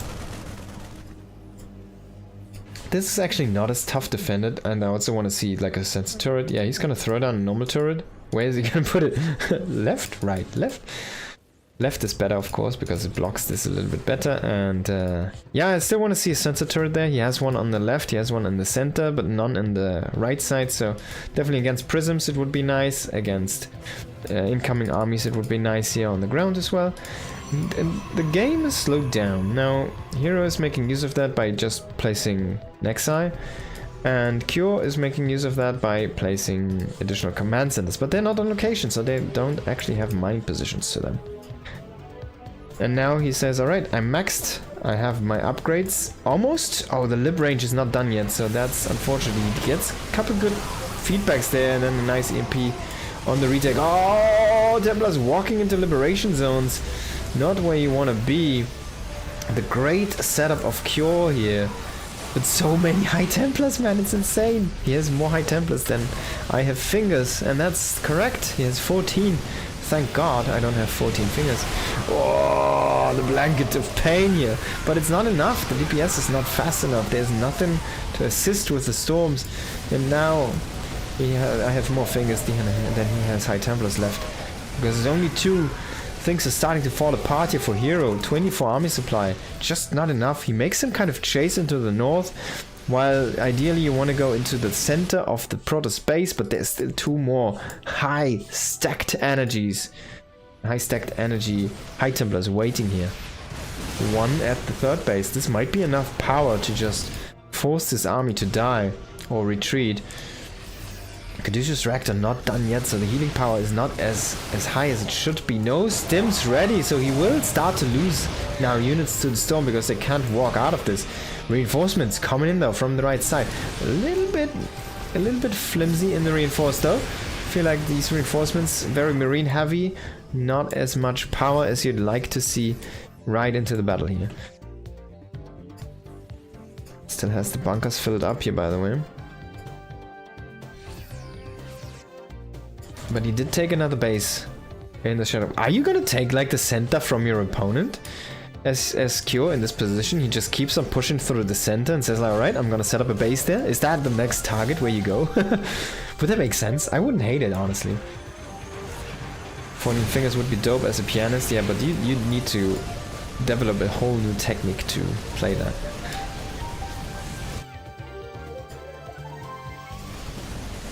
Seven fingers per hand.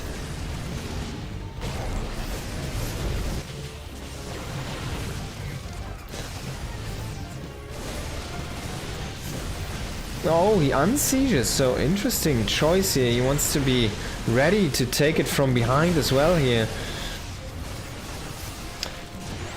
I hope that didn't come out weird, but he's setting up a good fight for himself. Another bunch of storms. This is a very ghost-heavy army. He has so many ghosts in his army. He still doesn't hit the correct EMPs, though.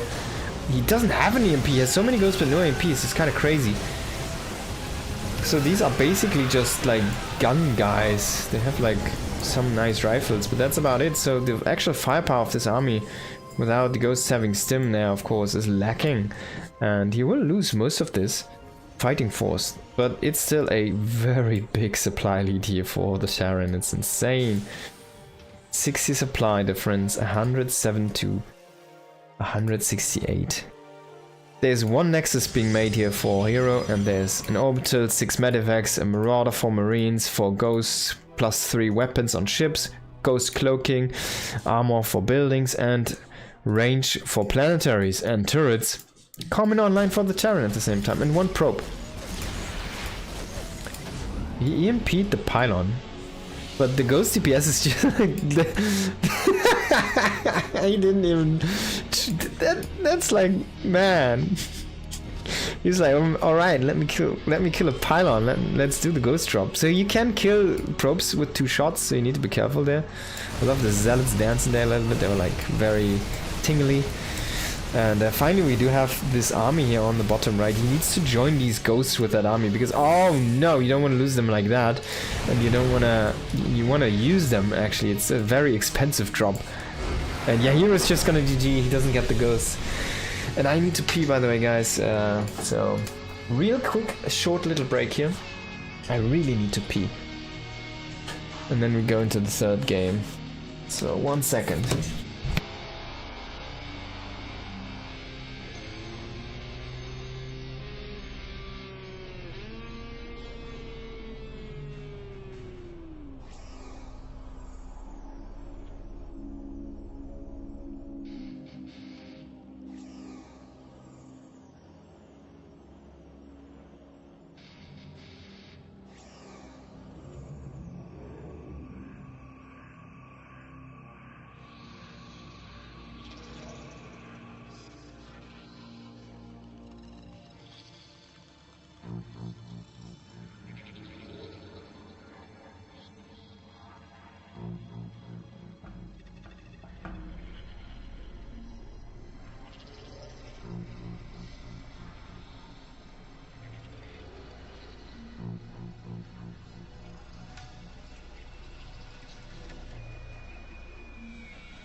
Ooh, man, that was good. Okay, and liberation is beautiful.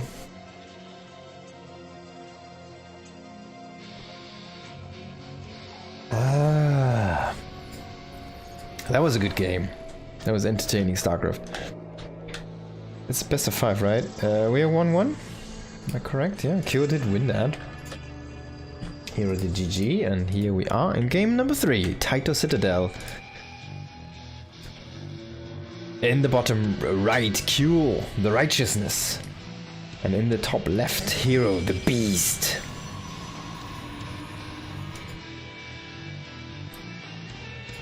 Definitely in that last game, Cure was on beast mode there. And honestly, Hero gave it a little bit to him with that attack where he had like 9 High Templars or so stacked up, ready to eat 2 EMPs, and he ate 2 EMPs, and then he lost the fight. The game eventually after that. How is he gonna play this one? Is it gonna be another 14 High Templar game? Or are we gonna see a faster one, maybe like a 4-gate? It's been a while since we've seen that, but Hero definitely someone who can make this work, and not unfrequently. Oh, it's stuck! So he eats damage. He has been kicking himself probably right now. This can't be. My probes never take damage. Now it's yellow. I don't want it anymore. No, of course he wants to go for the assassination. Trying to come in. Is there gonna be a snap pull? Not this time. He mines a tiny bit there, messes up 2 of the patches, but from inside the mineral line, very courageous move here.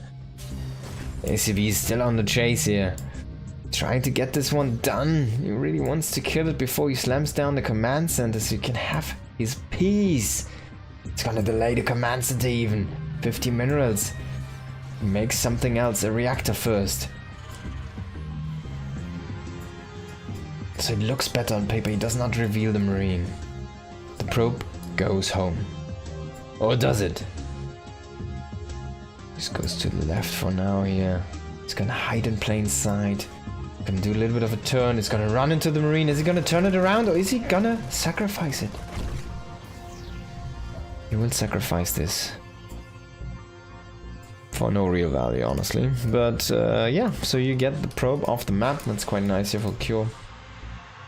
And unfortunately, he of course tried to see. I mean, he saw the unit, but he tried to see if there's a bunker in production or anything. He knows it's a marine. He doesn't know how many will follow this up. He's gonna try to do his damnedest with the adept. Probably gonna do a shade scout and then turn around. Let's see. I guess he will just go in with this now. He's gonna do the shade scout. He's gonna turn around once he sees the marines. Yeah, there's gonna be 5 marines now. So no for the adept. He needs to walk back. Here is so funny, man. He's like, 1 step at a time. Wanted to throw in 1 more shade to see if he can find any additional information, and he goes in with the shade, so he sees no add-on on this factory. And he does deny a little bit of mining time, and then he still gets the shade out. So very annoying, pesky adept here. And he's not even done. I can do this again. Yeah, he's doing it again.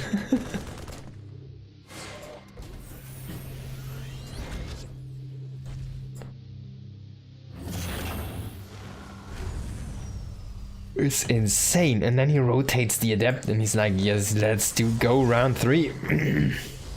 Now Hellion did try its own luck with some scouting, but he only found a wall and a few stalkers waiting behind this. Oh, sorry, I hit the wrong button.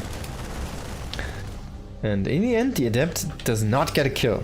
So that's all I wanted to see here. Adept being that pesky and that marine surviving and being healed up here.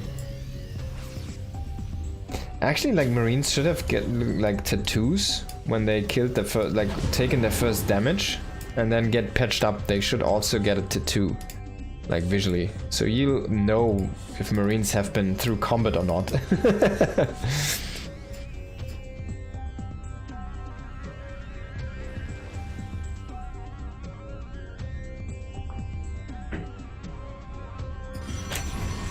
It's like veterancy that does only visual things.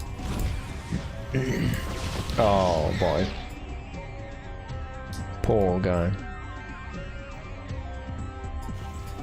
1 energy bay here. This is the 2 base stuff again from the Terran here.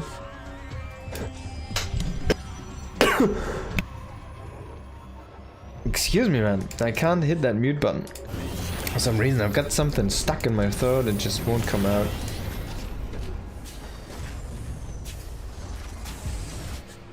I hope it's gonna be fine now. Yo, really good to see you, brother. Hope you're having a good one.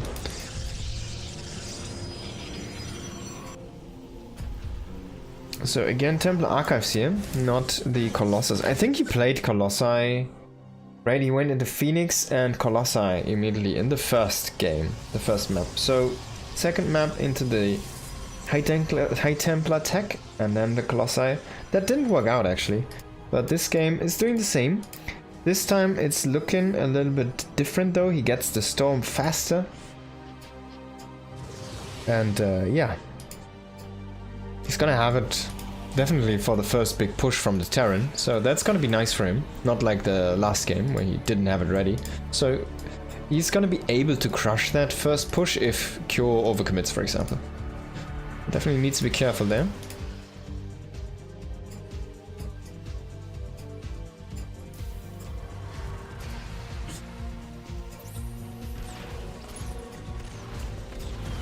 Let's get that Observer with the Raven, of course. Gonna be a free pick for him. Forge #1 coming online here as well. So definitely a little bit of a different pacing here from Hero, but it feels like this map is actually... It looks like it's easier to secure 6 bases for the Terran. There's like quadrant here in the bottom, and then there's like 2 bases. This gold base and the top right base, which are kind of open for the Protoss. If we go into like a late game split map-ish position like last time. But maybe Hero has no intention of doing this. He's gonna drop 3 High Templars into this mineral line. He's gonna try to kill all of the SCVs here. He has 1 Stalker as a scout come in. It's the Boy Scout Stalker, but he doesn't see this army.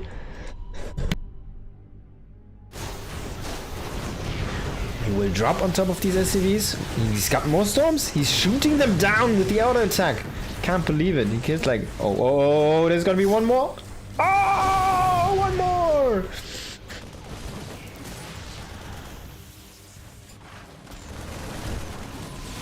So in the end, he kills 19 SCVs for only energy. What a great move. Oh, wait. Did that... Yeah, that was recalled. I thought for a second that got killed. No, it got recalled.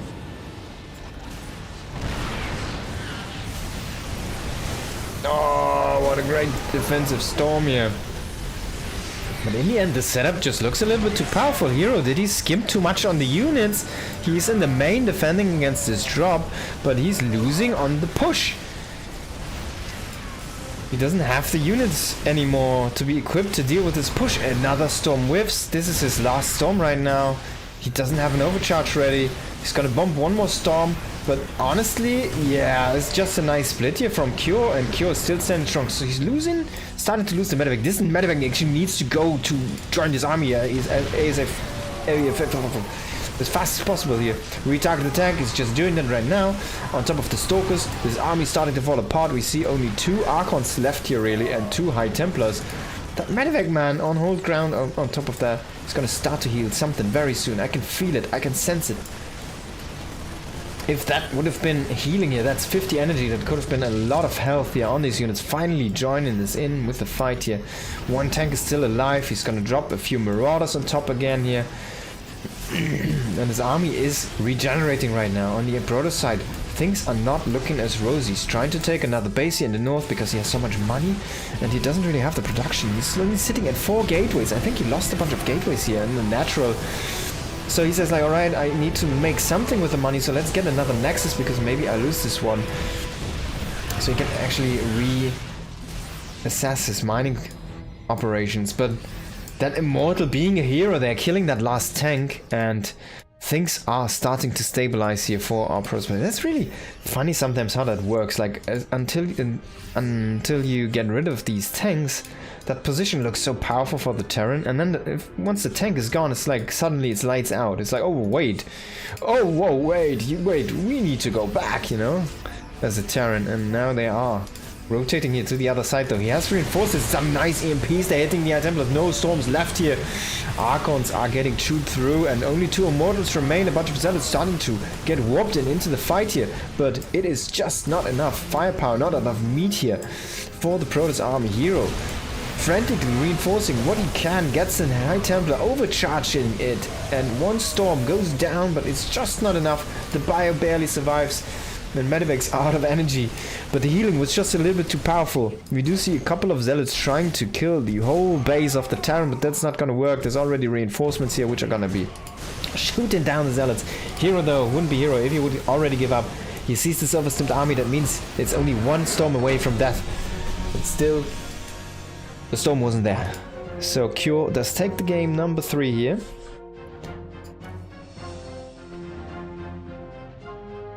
Would have bet on Protoss. Lucky you missed the prediction. GG. Very well played by Kyo. I really like the push into the natural and that staying power there, and he had the drop in the main base at the same time. That was really good. A really good setup, and Hero just didn't deal with it correctly. Now in the top right, in the Old Republic, it is Hero. By the way, he's rocking Zest's portrait here. Zest. I wish this guy would come back. Such a cool dude. In the bottom left, we've got Kyo. I think he still needs to win a Home Story Cup, for example. Like everyone at this point has like a Home Story Cup win. Even Hastam, right? But Kyo doesn't. Just a 5, who knows? I think Hero also doesn't.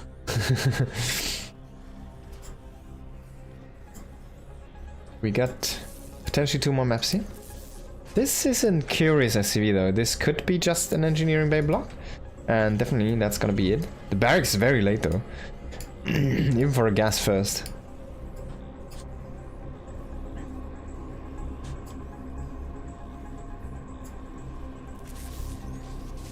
Oh, Hero! Hero! There's the NG bay blockery. Hero does see this immediately. He's gonna start working on this. He's gonna pull some probes to assist in the fight. Is he gonna lose this one? No.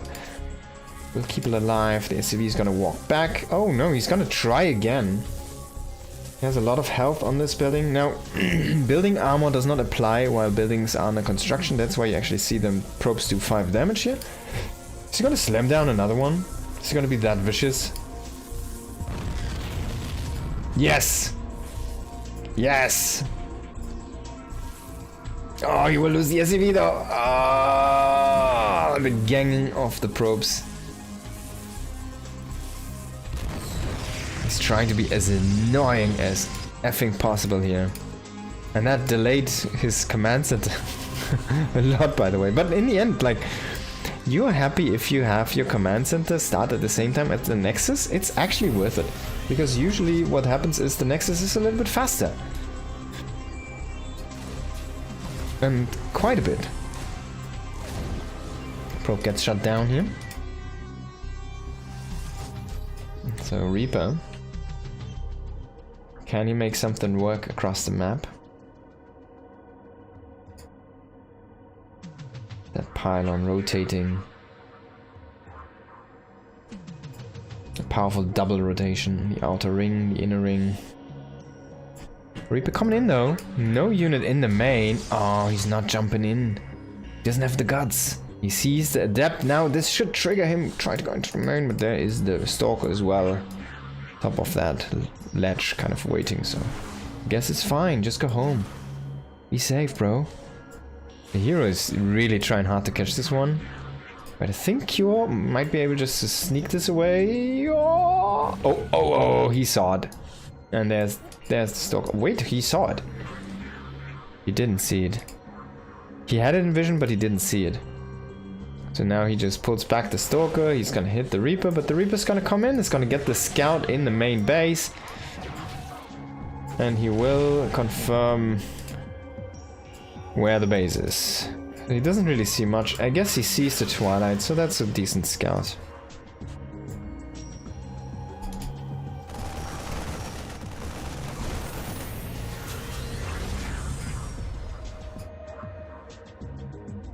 There's gate number 2 and 3 coming online. You see it's a just standard opening for the Protoss player. No shenanigans. A 3-gate blink. Super standard in the matchup. The Shade trying to see things. Is he gonna commit? Yeah, I think he will. Oh no, he doesn't. That's kind of interesting. He also saw the Medivac, I think. Now he loses the Adept because he just walks in. Kills a Marine at least. The Hellion is trying to guard this position, but the Stalker comes in. It's gonna push this one away. Is he gonna try to hunt the Stalker with a Medivac? Oh no, he will. He might drop them. No. He knows he pulled the Stalker out of position, but he knows it should come back. He's almost threads the needle there. Almost. Was kind of hidden for a long time. He has the Hellion come in and shoot the probe at the same time. It will kill the probe before going down itself. One noble sacrifice there from the probes. Oh! And he gets a Stalker because the blink is not done yet.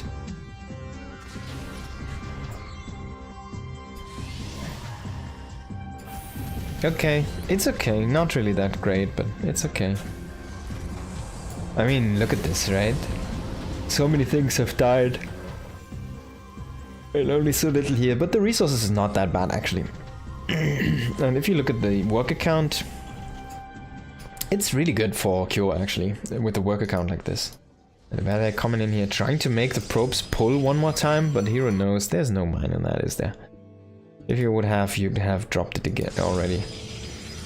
Raven coming in here, trying to follow this up with a couple auto turrets. Of course, money has been tight here for Hero because of that Nexus delay, so he doesn't really have any shield batteries. And unfortunately, the snap repair on the tank was a little bit too late, so the blink does work.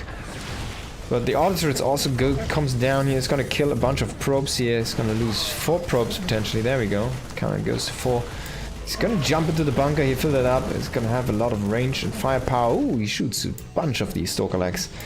And no, don't go into the main. Oh, Hero, brother. Oh. I don't know why Protoss today really want to fight on those ramps. It just doesn't make sense. Don't go on top of ramps. It's a death zone in Terran bases. Like, ramps are the only places where you never want to go.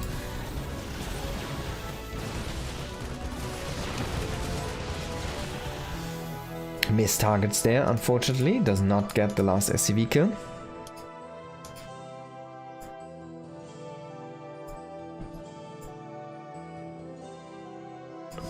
Oh. So we're gonna see another auto turret here. Oh man, these probes are misrallied even. So he will kill a bunch of these. Gets 2, gets 3 even. Combat shields is gonna be cancelled, but there's already stim, so it's not that big of a deal. Combat shield is not the longest upgrade, even though you don't really want to get that cancelled. Losing the reactor sucks even a little bit more than combat shields, to be honest. So that burns down, and he immediately throws down the reactor. You see this on that factory, right? So this is how you usually do this thing. You lift your factory, which is still on the reactor then, and because you need that starport production ASAP. And you make another one with your factory, because you don't really need Widow Mines or tanks that much. You already have the tanks you needed, and well, the Widow Mines were already dropped, so those are done. I don't want to lose the command center here. Number 3 needs to save that one. It's gonna stim in, shoo these Stalkers away. The probe coming out and taking a center base. An aggressive forward position. This could bite him in the butt in that later stage of the mid game here in a little bit, when the Terran starts to push out. A Raven coming in here is gonna get caught by that Stalker. It's gonna drop 2, no, only 1. Doesn't have the energy right now. Meanwhile, trading here is gonna kill another tank on the bottom. This charge zealot attack really made things work, but there's actually a lot of bio, so he can just turn on this and fight. The Raven comes in for another auto trade. Oh my god, man. 13 kill. Raven. And this one does not have the Seeker missile. It's only an auto turret. So really good stuff there. Again, charge lot. Stalker pushing in, but this is so little from Hero. Not sure why he's been aggressive with this. Forge +1 is gonna finish up here in a second. Very nice. And he is finishing up the second forge, so he will go into that 2-1 upgrade very soon. Observer has been sniped. There's the drop coming across the map. It's gonna kill probably these 2 stalkers and then the probe. And we'll kill the probes and then the stalkers. Or little by little. 8 probes are pretty nice. Zealot's been dropped into the Terran main at the same time, but they only killed 3, and then the evacuation already works here for our Terran player. He did finish up his 3rd command center, needs to get this kind of situated. He will fly over to this area and take the high ground base. Raven coming in again, dropping another auditor. Can he get target on the probes? Another kill? No, he's gotta stick with 13 for now. The Zealots are bombing in on those SCVs, but the BIOS here, he loses a Zealot, doesn't kill anything. Another drop here. Only 6 Marines, not even 5 Marines here. But that's enough to kill 4 more probes. And Hero has been bleeding so many probes. Let's say he killed 20. Wow, 27, wow. 27 dead probes already in this game. I mean, even the Raven alone killed like 13, right? So, that's a bunch. And yeah, the BIOS just mounting in force, starting to get very powerful. We're adding ghosts in the mix now. We do have the first EMPs come through. On the other side, it's like a lone laser giraffe with 4 zealots. That's not the army you're looking for. 3 zealots and a warp prism. That's also not the army we're looking for in the main base. That's just 7 zealots or something. Where is your like tech heavy stuff, right? There's 3 stalkers. Like, this is not working out for Hero, it seems like. I'm not buying this army. It's 21 zealots, 2 colossi and 4 stalkers and a sentry. I guess the sentry is nice, yeah. With the second colossi, and if he gathers everything up, yeah, it can work. I know, zealots are zealots, right? They're powerful. But it really depends on the fight. You need to make zealots work. You can't just have them work. That's not how it operates. You need to make them work, because on this pro level, if you don't make them work, your opponent will use them against you. There's the Raven coming in for another snipe here on a probe, man. This guy has no chill. If he has energy, he needs to go in. Is he gonna get this? Oh no. So he doesn't get the cannon. Now here, sorry, Q tries to push across the map here, tries to go in. He's gonna hit with a few Widow Mines on top of these zealots. And he snipes the prism, I think, that kind of flew into the army there, which was a little bit weird. Oh, the observer, man, almost going into the vision. And there's one more medevac here in the north. Just trying to evacuate now. He might just kill that pylon, actually. Gonna drop on top of this. That was the medevac from before. Not gonna... He's gonna stim this down. That's nice. And he has another auto turret. This guy, 18 kills. He has killed more than half of the probes that have been killed in the game has been killed by the Raven. It's kind of crazy. That's crazy value. That's a valuable unit, man. You love to see stuff like this. And as like in the Protoss shoes, you're like, why wouldn't you make a Phoenix at this point, bro? It would help against your... like, why? There's a bunch of zealots trying to come as a flank here, but this army on the right is very flimsy. He needs to be careful. They're a great laser giraffe shot, though. Now he sees the shield battery. He's like, alright, I need to wait for 2 cannons now. 2 turrets. And Hero is producing in the bottom right here. Another base.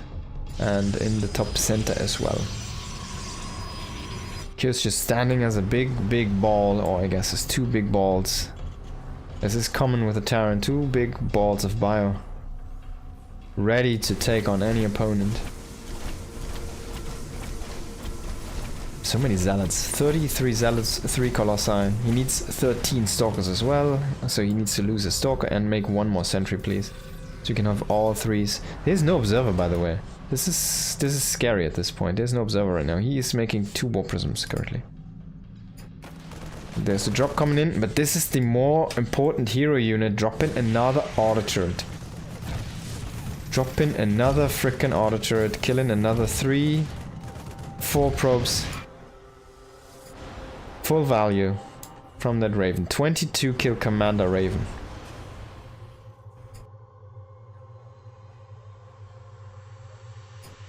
Drop coming in into the main base. There's nothing really here to defend. I'm not sure what Hero is doing. He's trying to set up a location over here, but this has been seen.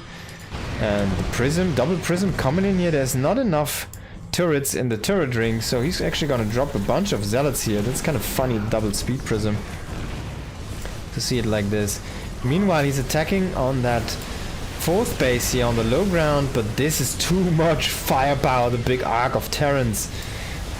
So much damage raining down on this Protoss army. He will win in the main. Oh no, I guess not.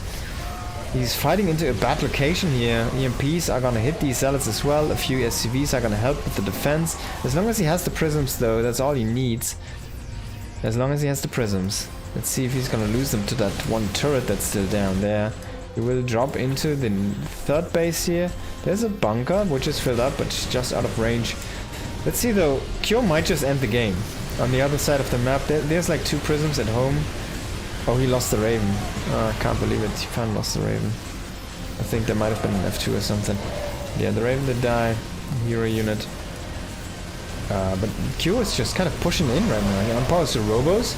Doesn't really have enough firepower to shoot down the Colossi as fast as he wants to, so he will lose a lot of his bio. And there's a Prism trying to save this one, so he will end up trading away all of the bio here.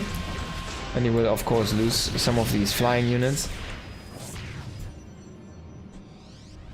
But what an attack!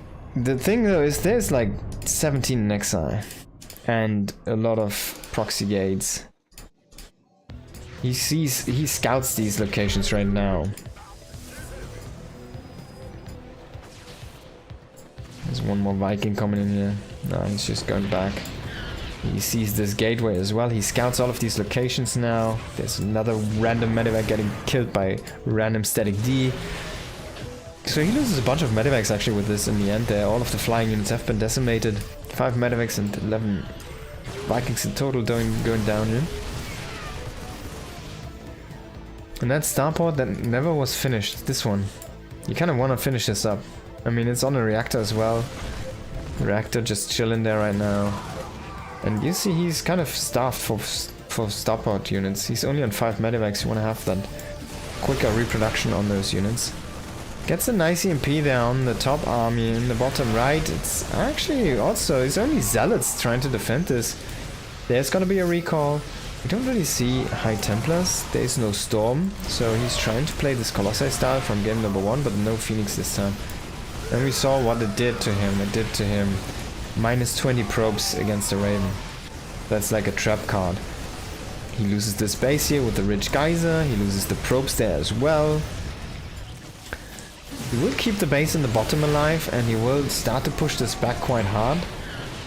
But he needs to be careful not to chase too much. There's 3 commands and his orbiters just waiting to drop a wall of mules here. And make the defense safe and sound. Starport, by the way, is still under construction. Have a look at this again. He had it selected, but he has it in a group. But it just doesn't do it. EMP that Colossi, and gonna snipe this very easily, but he loses a bunch of the Marines. Oh, these guys, they don't fit in. Oh no! And then he gets sliced in half. As if being chased by 10 Zealots wouldn't be scary enough already. You also get freaking sliced in half.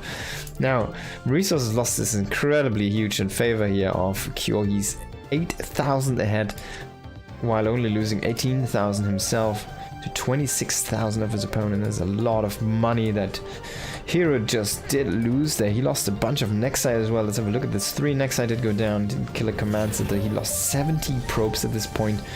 And so many Zealots, 100 Zealots, more than Marines. He's losing more. He's losing more. I feel like this engage again. The Zealot pairing didn't really work out. He loses the first Colossus before the fight even starts. And we do see the double drop coming into the main base, unpowering these crucial gateways. No reproduction means no defense. No defense means a GG. Very soon. Oh yes, very, very soon. He loses the next Colossi. Look at that. It's full unpowered. He's gonna start to kill the cybernetics core, he will start to kill the tech, and then he will kill the gateways. And like there's 13 gateways, but 8 of them are not working, and Hero has to GG here. Q is gonna take this 3-1. Meow wow meow.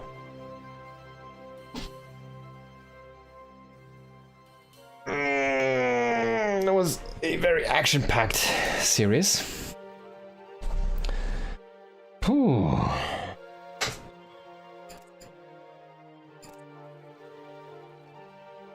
That was a very action-packed series, yeah.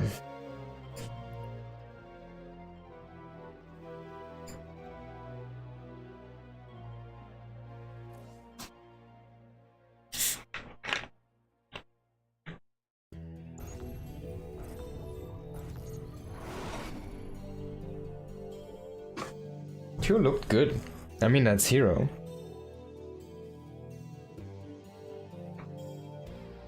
He looked really good.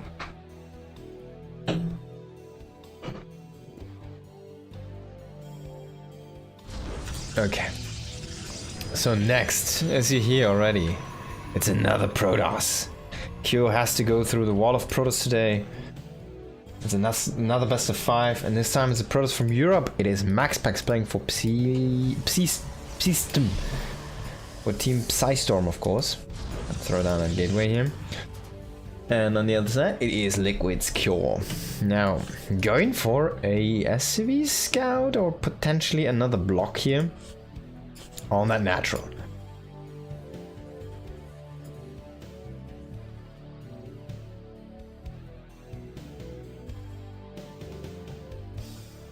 There's no probe scout here from MaxPax, at least not yet. Oh, he just misses the SCV. Wow, he just barely misses the SCV. What a perfect moment for Cure to come in. That was literally, couldn't have timed this closer. So he will get full health on this. Oh, this is terrible. Oh, MaxPax, you're gonna hate this. He's gonna take the third somewhere else. He has to. And Q could make another one. No, he's gonna commit to only half health. We'll see this now, he's like, oh man, that's so much health. So he sees where the probe goes, and he will only deny this base, so that MaxPax has to take this as a third. This is where he went anyways, but like Cure did make him take that base, basically. He's immediately going into Marines again, so we might see that kind of drop play that he showed us earlier already. Against Hero with like Stimulus Marines. In an early dropship after 2 bases. Probe's gonna come back here. This is so close though to the Terran. It's a little bit difficult if you do this against MaxPax because he likes to be so aggressive. I kind of need to see how many adepts he's gonna make with this when he goes into Stalkers. I think, yeah, he's actually gonna go to do these 2 adepts. He might go for a third one. Adepts are quite good against Hellions. They can kind of chase them, they do a lot of bonus damage, and Hellions can't really kill Adepts. Because the Adept just outbursts the Hellion by far.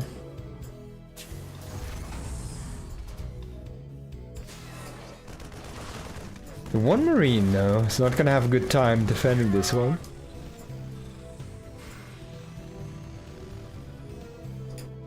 And he will go into a Stalker after the second Adept. So no triple Adept here. I think you need 4 shots with Adepts to kill Hellions. It's like 22, 44, 66 damage. Yeah, and then they are quite dead. Now 2 Hellions just walk into the main. There's no defense. I mean, what? Why? You know it's Hellions. And there's the third. So there's a sheep battery. That's okay. So we're gonna keep on watching the main for now here.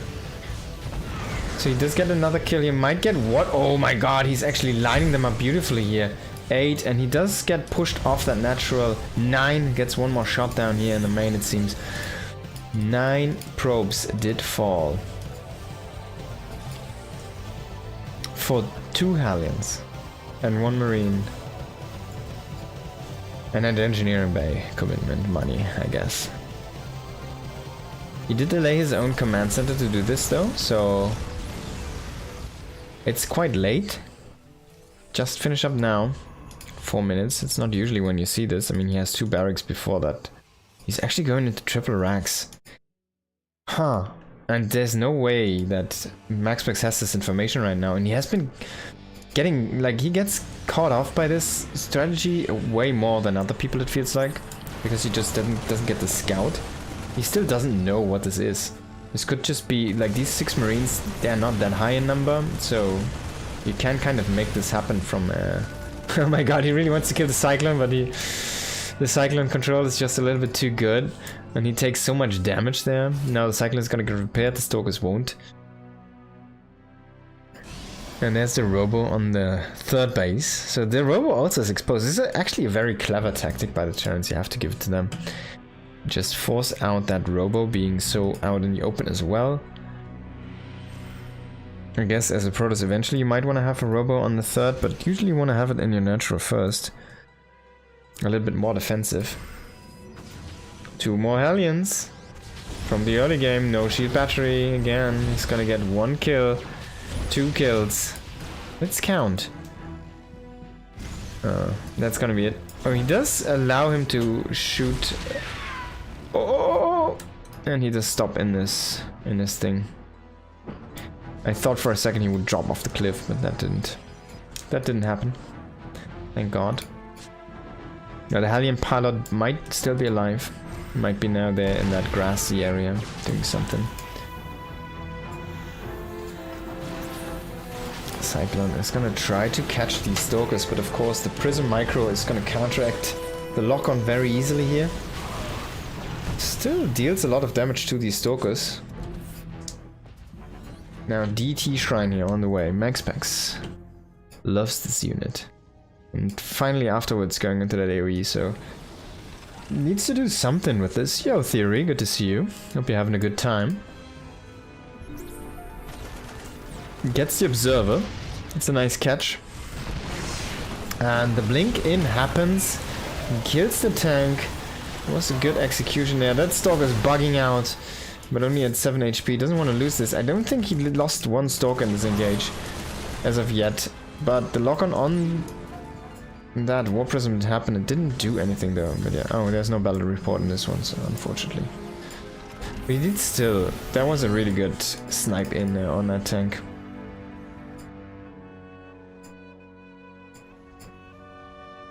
There's the 3rd base being taken at the natural here. Additional gateways coming in and the forge. Charge is about to finish up. So things are starting to round out here for MaxPax a little bit. But there's the 3rd base for the Terran. He has so much firepower here with his Marines that he's finally starting the medevac production. +1 of course. Does he have a scan? Yes, he has. He wants to pull it away. He only has 1 scan, I guess. Okay, so he prioritizes the natural. And he needs 10 more seconds. He loses that turret, he loses the tank, no repair on the tank, and the DTs are splitting up. This is not going good for our Terran player right now. This is not going good at all. There's the scan. He does not see the 2nd DT, which is gonna kill an add-on here. Reactor, that's an expensive one, a long one to build. And he loses so many units, man. Look at that. 12 kills. Really good DTs. Now again goes for some add-ons. We do see a missile turret. And he's making a Raven. That's how annoyed he is by this.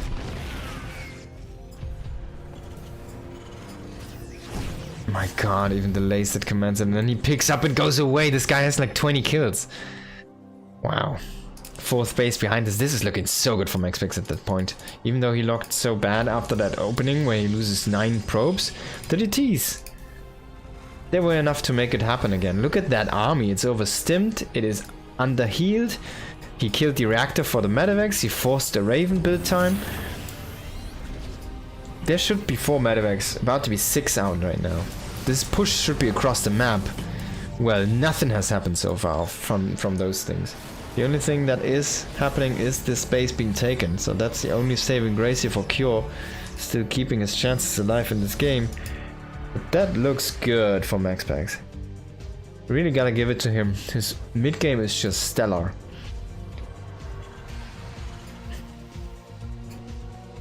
Now +1 is done for Terran, but he didn't start the armor yet. He has the money. He's peaking at 300 and 400. That's definitely more than you need. And the 100 for the armor. More than enough.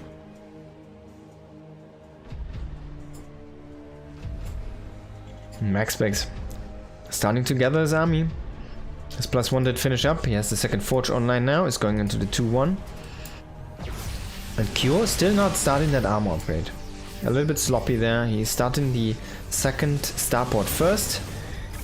Gets an anti-armor shredder here into that thing going. There's the DT dropping with the Zealots behind.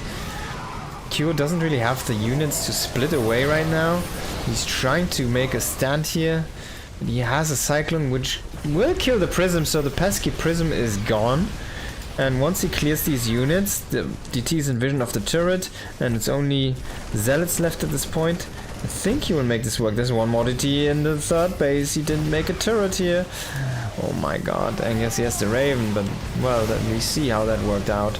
He's gonna run the Raven now into the army, so he loses it. Now he needs to rely on scans again.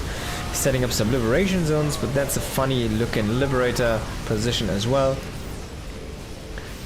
He will make a stand happen, but it is 23 SCVs down. The bunker is gonna die. Like, you need to repair this and sell it or something. He does get the repair, okay. He throws down another turret. And there's another War Prism. And there's the 5th base, so already done here for MaxPax. MaxPax is looking good. He's looking crazy. He's crazy cruising. Crazy cruising in this game here. Making that second Robo now for the reproducibility of the Colossi. We do see the Fusion Core here, so we will have some Lib range soon, and he's making more and more Liberators, but he doesn't really have that many medevacs, so might get actually want to get that Caduceus reactor first. There's going to be another drop of Zealots here, no DT this time. No turrets whatsoever here.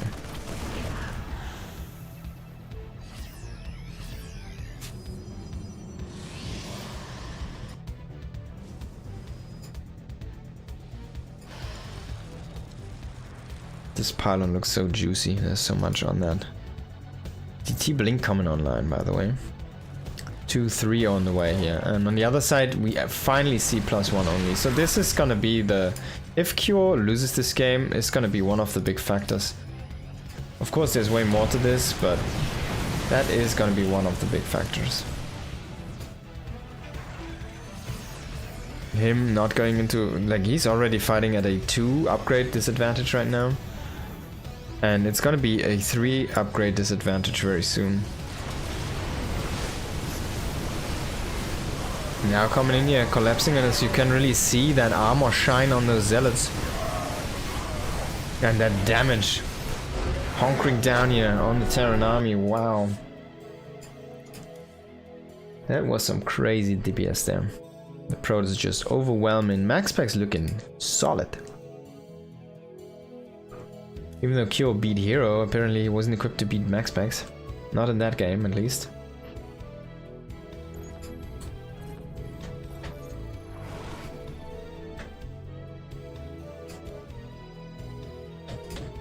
So let's go into the next one. In the bottom left, Fold Republic, it's MaxPax. In the top right, we do have Cure.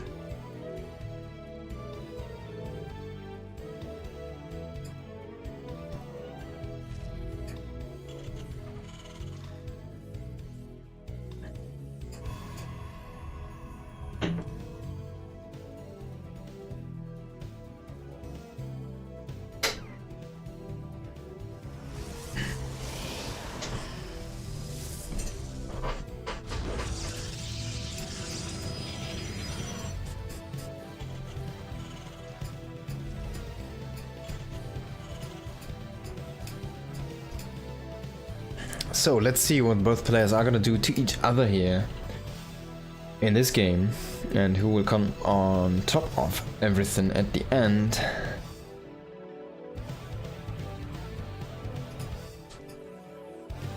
This is not going to be an engineering bay block this game, so MaxPax is not going to have to deal with the pesky Hellion force that he kind of lost actually a lot of momentum to the last game.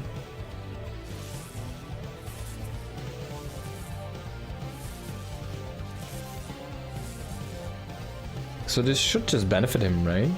We still need to see what Kyo wants to do, and as the Terran, the funny thing is you kind of feel like you have to make so many defensive tools in the early game.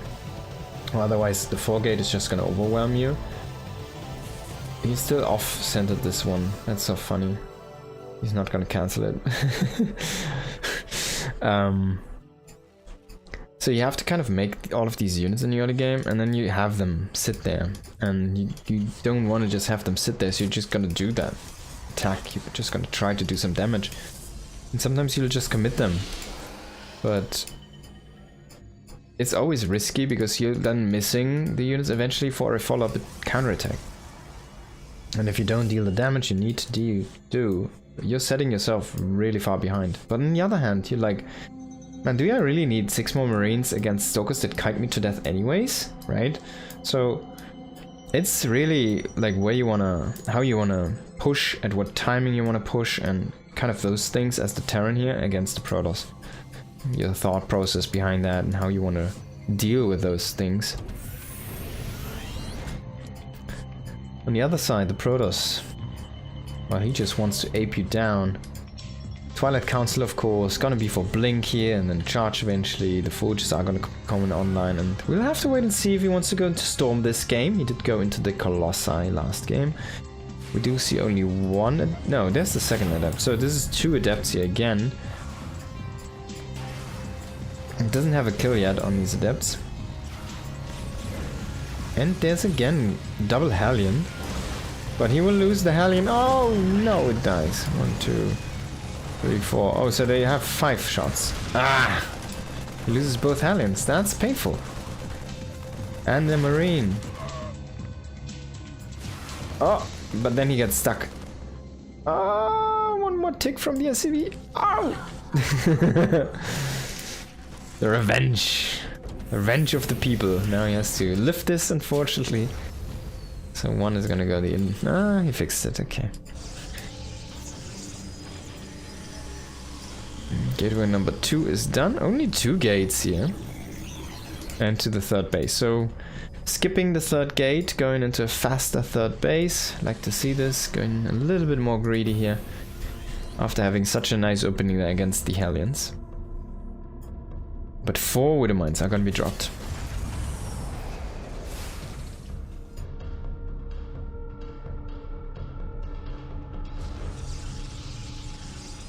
It's still good for him that he went into that Nexus first, though, it feels like. Oh, one is gonna walk.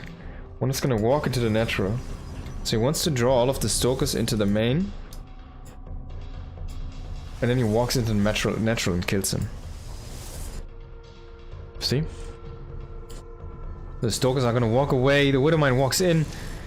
He drops 3 here. The one over there is gonna get shut down before it can burrow. And the Medevac is gonna get boxed in as well. He does lose a Stalker though, so that's okay. To get 1. But honestly, this was not a great drop.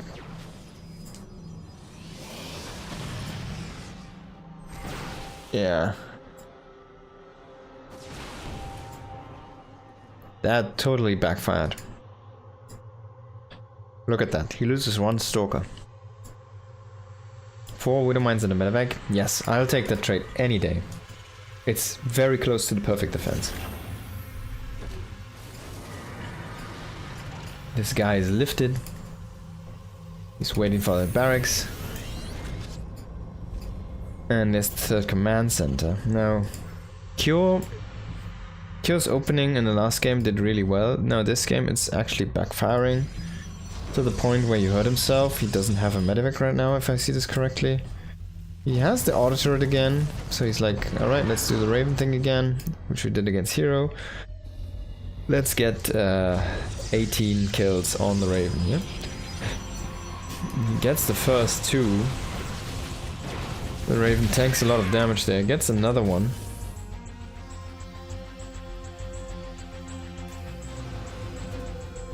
He sees the Observer, he's gonna snipe this one.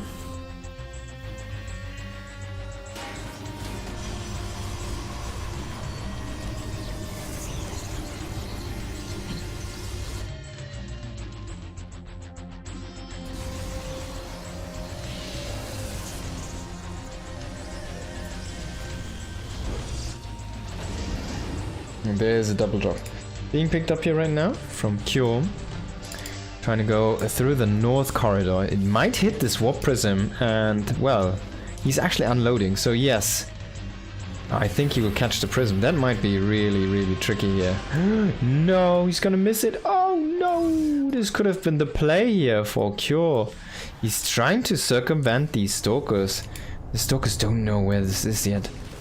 He sees the stim in the shadow, but he doesn't actually see it, so he will get killed off. No concussives, but he still loses all 4 Stalkers. This Zealot is too fat for the planetary to land on. I mean, you do see the drop into the main. This pulls back the full Terran army, so at least he has that going for him. Concussive is about to finish here. Does kill 5 SCVs as well. There's gonna be Vikings soon, though. This base does land, it's gonna morph into the orbital.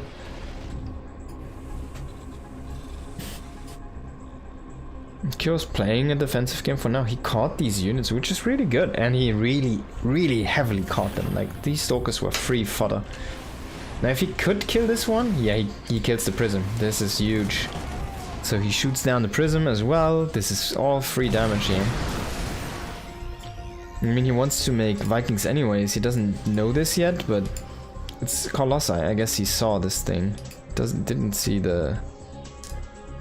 He didn't see this one though, but he does have the right intuition here. He's making those Vikings. Already see the fusion core very fast here. Actually, already going into Liberators. Maybe he's reading this more into Colossi or Storm.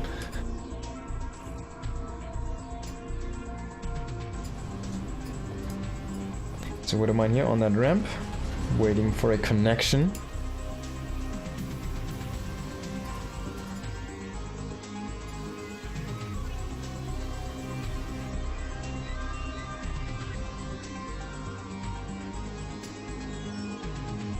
Hallucinated Phoenix, he's like, what are you doing? If you're not coming out, I'm just gonna make Nexi. That's his answer for now. Little does he know that he actually needs something to deal with those lips coming in. He's trying to get the info desperately. He sees the double starboard, but he doesn't see what's actually produced. He does not find... He sees one Liberator. He doesn't find that fusion core. He should still have that read, I think. If you see those 2 starports like that, then you don't really find the Vikings. And you see a Liberator, that should actually be the tell. Okay, yeah man, that guy's going lip. So Colossi not great against Liberator, but also not the worst. They can kind of micro out of these zones still. Meanwhile, Disruptor would be like the worst, right? So I still don't like the position here for Max Packs. You kind of want to have something like some air units to counter these Liberators. A couple Tempests, or you want to go into Carriers. Look at that, he's making so many Liberators. He's going up into 8 Liberators so fast here. Liberator range. This is a +1 bio into Liberator range. It's so fast. Is there like a... I guess there's like a push he wants to do with this now. He's gonna siege down his tanks a little bit here. Gonna morph the orbital actually, and then he will lift this and go down here. A few Terran units stimming down here. He's already long distance mining. He sees some Stalkers which are coming down there. And there's the Protoss army starting to posture here, trying to pounce on the Terran. But the Terran says, hey man, I am Siege. And unless you are break, you won't break me. Ho ho ho. He has so many siege units right now. Making another command set. Oh, this could be a snipe. No, he's only gonna kill the sensor turret. That was a bad blink. He's gonna try to go in with that Warp Prism, run in through some turrets, but he threads the needle correctly here, so there's actually a way back into the main base here. He's rotating now onto that 4th base, so that needs to be lifted for now. Still, he can't really engage these liberators, and more freedom is coming down here. He has 11 libs at this point.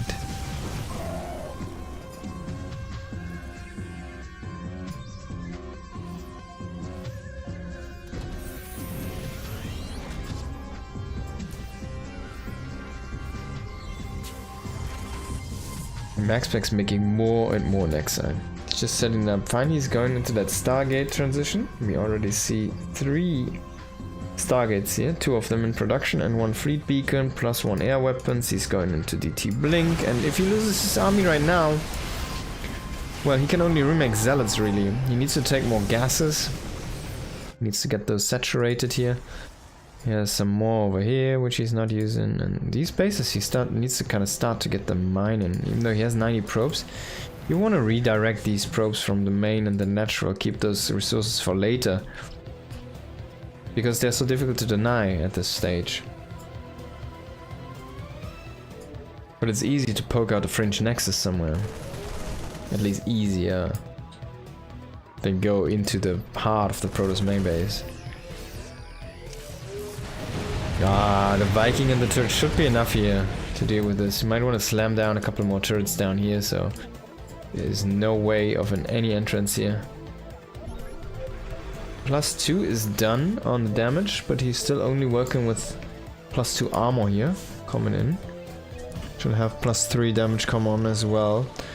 We do see now Storm, Tempest damage against structures. And yeah, the Tempest themselves come online. And MaxPack is making a high ground forward position. Cannons, shield batteries. Only 1 battery, I guess. Kyo does see this.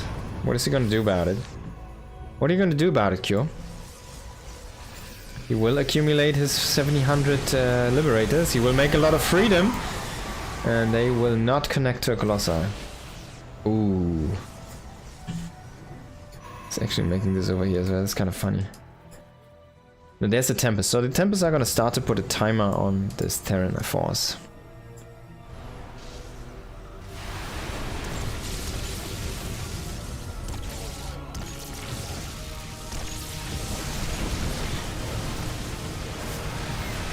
So he kills the command center. Doesn't really do much else. He loses this position here with these cannons. Now this Bio Force should just be able to rotate through these areas and cancel these bases here. He cancels the first one. I don't think he knows about the other one. He sees the armor rotating, so he's like, alright, let me go back and set up a defensive position here. Oh, the Zealots are gonna kill this base. That's good recognition there from MaxPack. And whoa! Whoa, whoa, whoa, whoa, whoa, whoa, whoa, whoa. Oh man, whoa. Whoa. So the Liberators from behind coming in. The zones are being thrown down. Oh, he still doesn't kill the Colossi.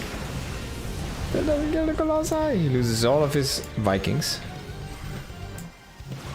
And he loses to the Zealots on the ground. This is not looking so hot for Q anymore. He still has the large army supply. It's kind of funny. This is probably because there's 8 Liberators in production. Indeed, 4 starports.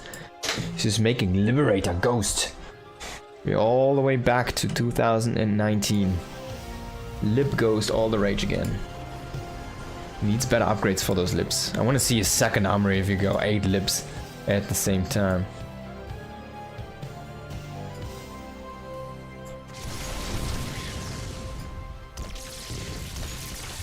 But there's already Tempest. It's like, why would you do this?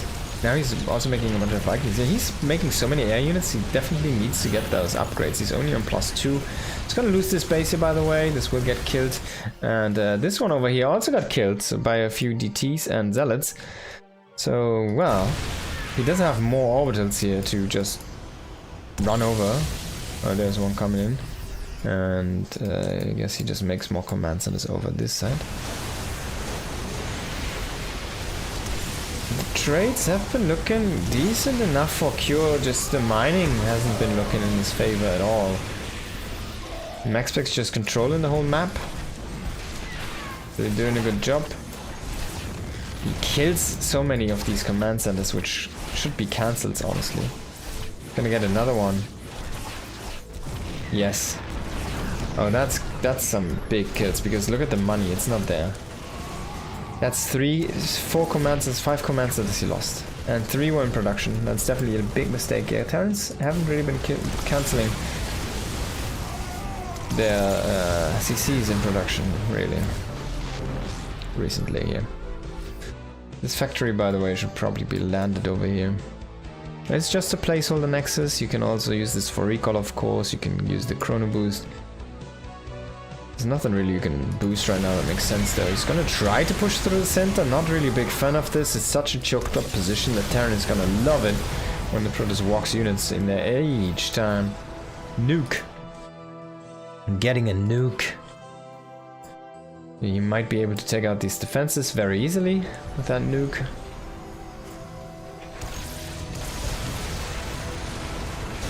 There's one storm here.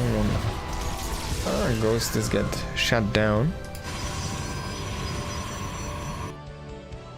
MaxPack is such a big bank, 5k. But not gas. He's making very gas intensive units. He's still not mining too much gas, to be honest.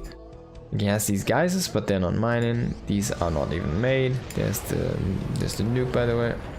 Oh wait, does he have more? No, he only has the one Ghost Academy, okay. Yeah, it will just kill these static D things. At least most of them. Now the Protoss rotation has been completed here to the north, but Terran is on the way and he has still an army there in the north, so this could be a flank. Indeed it is, man. Those storms on those sieged up liberators, they're so painful because they last so long and deal a total amount of more damage. Look at that wall of defensive structures here. Like once you scan these positions and your heart must be sinking, honestly. In Germany we say your heart sinks into your trousers, or into your pants. That's how deep it sinks. It's when you get really sad. Now let's see if we can make something happen here with the army. Can actually get that trade at least. But the most recent trades, look at this. The command center is dying like that. It's just been all for MaxPack here. He's been doing a really good job. Now he's killing a bunch of these expensive air units. And there's no more liberators left, so no more siege unit here for this army. The Viking is still struggling to deal with the Colossi, finally getting rid of the last one. But there's 2 more Tempests coming in here from the center. More and more units coming in for MaxPacks. Can Cure hold this center position? I don't think the answer is yes. MaxPax will go back for now though. He will let Cure live and see another day because he doesn't want to overcommit himself. Goes into a mothership, 3 more Tempests, 2 more Colossi, another nuke hitting an exterior base, but MaxPax knows this. Oh my god, is he gonna walk into this nuke? No way! No way! No way! Okay, he loses like a zealot. It's not that bad. And he has a group of units over here, a gaggle of guys. They also only kill like a little bit of the defensive structures there, not really the base. So he kills the pylons now, comes in here. Static D is unpowered. His army is kind of committed though, unless he can boost out. He loses 1 medevac full of units though. This base, he tried to take this here in the center, the only not taken base. Well, that was kind of impossible. It's already guarded by MaxPax. And he just doesn't let Cure have any base right now? And Cure is starting to mine out. He has this base left and this base left, and that's it. I guess he needs to kind of rebalance his economy a little bit. He wants to win a fight, but simply no AoE means that he's relying so heavily on the engagement to kind of go long. And the Liberate is really pulling their value.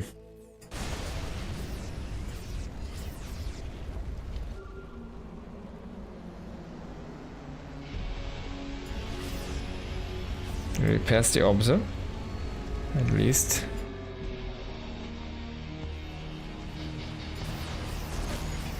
Q has so many libs again. 6, 10 Vikings, 32 Marines, so it's a lot. Only about 60 SCVs. He has a bunch of idols as well. Look at that, so many idols. And you will lose this left base. Oh my god, MaxPack's pushing in at the right moment. The army wasn't ready. And then Mothership recall here. Into the top left side. Now will he lose this army though on the tail end of this fight here? He does lose most of the Colossi, but he kills most of the Bio. A nuke? Oh. But the army will get pushed back. The nuke will land. But not on the Protoss army.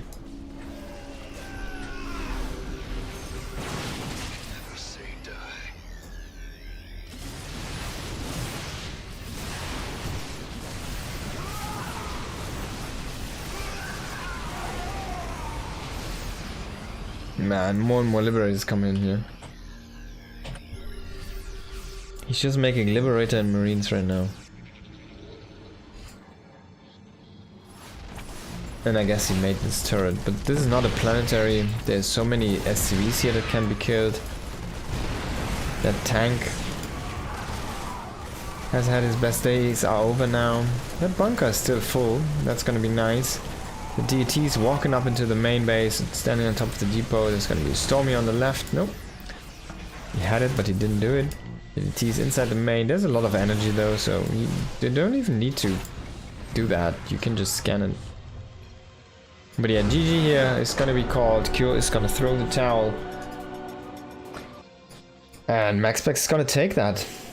2-0 for now. Can Cure show some brilliance that he showed against Hero? Well, he looked way better against Hero then. I'm not sure. It's like two different Cures playing.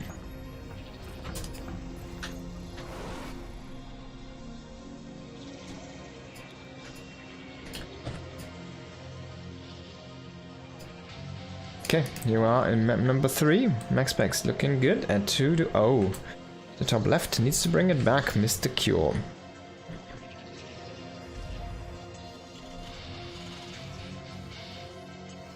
Actually, I think I need to do something here real quick. So let me do a very fast break here. Gonna be back in just a couple of minutes.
Alright. Let's go back to this. Here we are. In the top left, of course, with Q. Need to go AFK in a little bit again, but that's gonna be fine. The girls love my nose, thank you so much.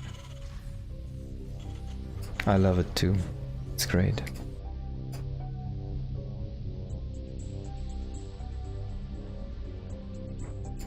Alrighty.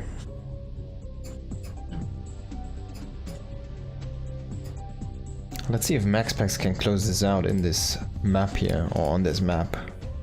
Or if Q can kind of manage a comeback into a very early double gas opening here. So we'll see an early factory at a late command center.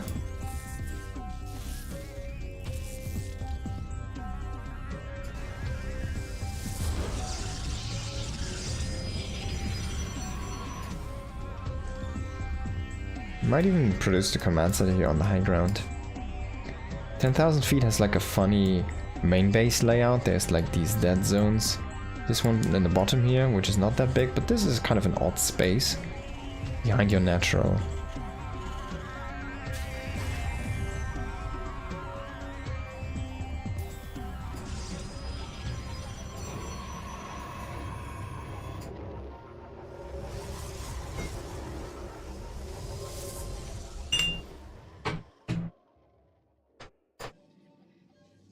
There's Adept again here for MaxPax.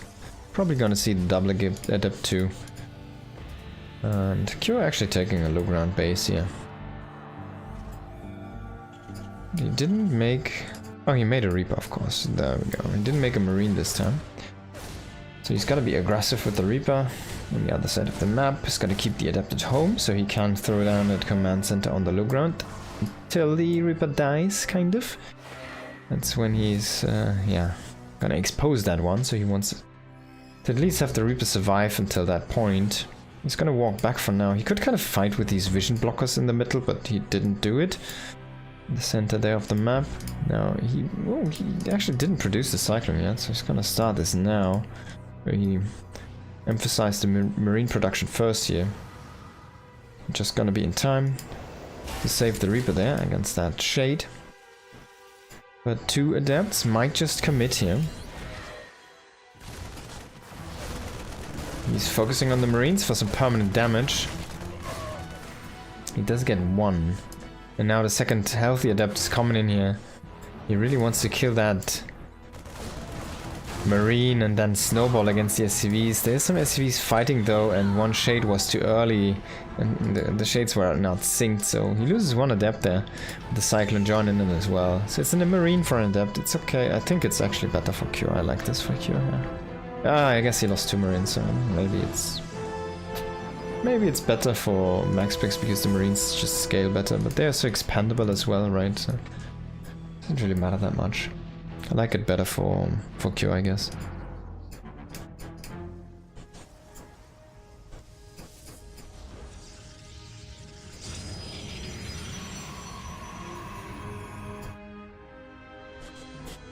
This map has such high contrast, it's crazy.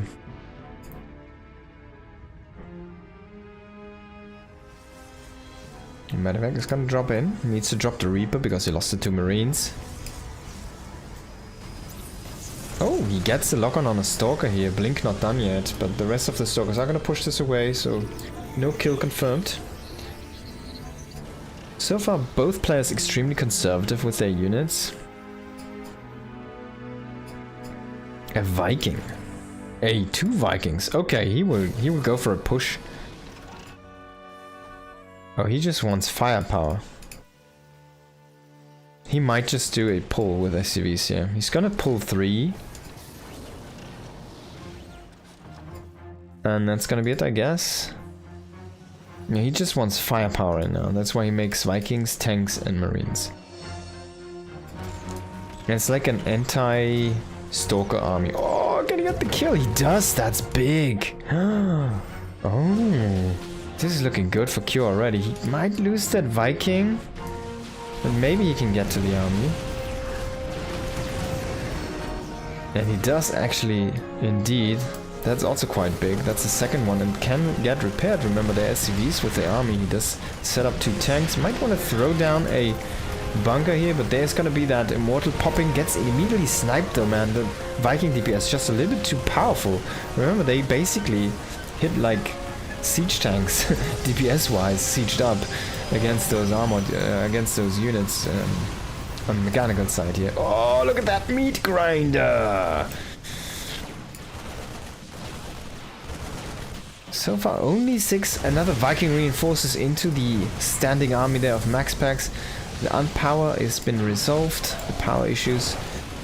And no more healing here for the Terran army. Needs to turn and fight this. You can't just... Yeah, he's gonna shoot down the gateway. I like this decision. There's a confirmed kill. And then he's gonna lose the rest of the army here. Oh, he scouts the space then, that's good for him. So, he got the most out of that army. And I want to say this was better for Cure, even though the trading doesn't seem to go that way. But he killed a bunch of workers. He's up in the worker department. He's not really down in army. But of course, Terran armies are quite flimsy here. Alright, come. 1 second. 1 second. 1 second. Yes, 1 second. Gonna be back. Right back. Just a moment.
There we go.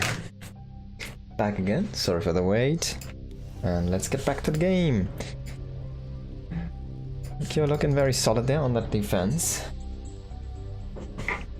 We want to see Gumiho and Hero, they make great games. They make games differently. I'm from Finland, since Sarah went too many times. It's time for a change. Clem winning was beautiful. Yeah, I agree. I also like what Classic did last year and how Hero is performing right now. Clem, of course, 2024, the big world champion there. It was really the point to kind of rip the crown from Cyril. It was a really good moment, and then of course Cyril kind of took it back last year in 2025. The last big major event, maybe he just won that. We don't know yet for sure.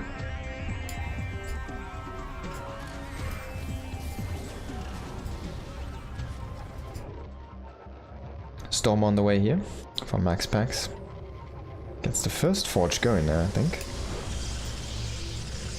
And he's sitting tight on those 3 bases. But yeah, Cure also pushing out with his 3rd base here right now. He's gonna take that center position. So he'll kind of stretch himself forward. And this is what I mean with the main. You have like this kind of patch where you lack the vision behind your natural. You kind of want to throw a turret or something down there. Get that high ground vision.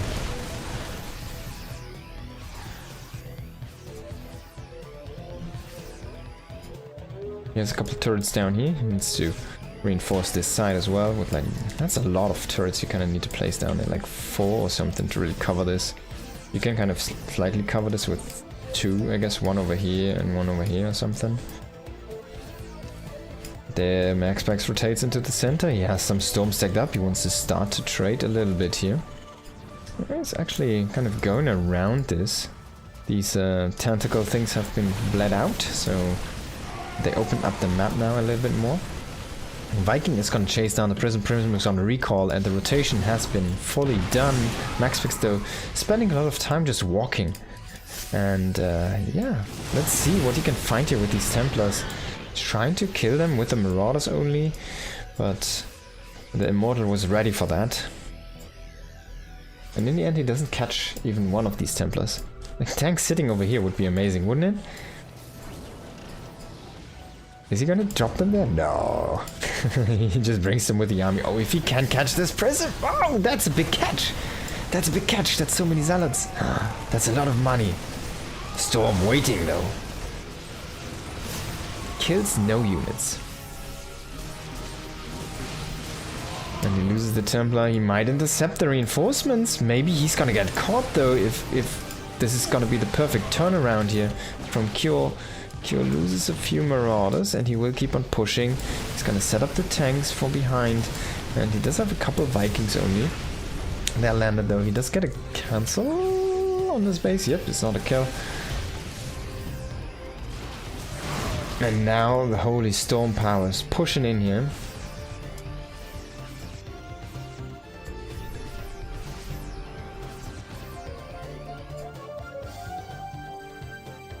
Zealots rotating to the north. Is he stretching himself too thin? He wants to deal damage so badly. That's a lot of Zealots actually. He will kill a bunch of SCVs. 9 SCVs, 10 SCVs are falling. The Zealots really shred them fast, man. It's crazy. But he also loses a lot of these SCVs. Now if this army can get reinforced, right? That's always the vision with the Terrans. They have their kind of point where they can get a good defensive setup going. They will anchor that position and then they'll kind of destroy something there, have a goal and get that goal. And then they'll stay there with the army because they can't move back. They're committed to the position. And if you can get that reinforcement going, well then it's your whole army again and it's super powerful. Or if you can get the evacuation, right? You can get back home, you can get that 4th command center going, and you're just so happy because you cancelled that base. It was a really good move. It didn't really cost much. He had some good trades on the way. And he cancelled the base on top of that. So some tempo advantage. Maxpix really needs to mine these minerals here, by the way. Let's get one of those guys going on that. Wanna have that open for some rotations for your own army. Couple of minutes, I need to do something again. That's gonna be the last turn, though.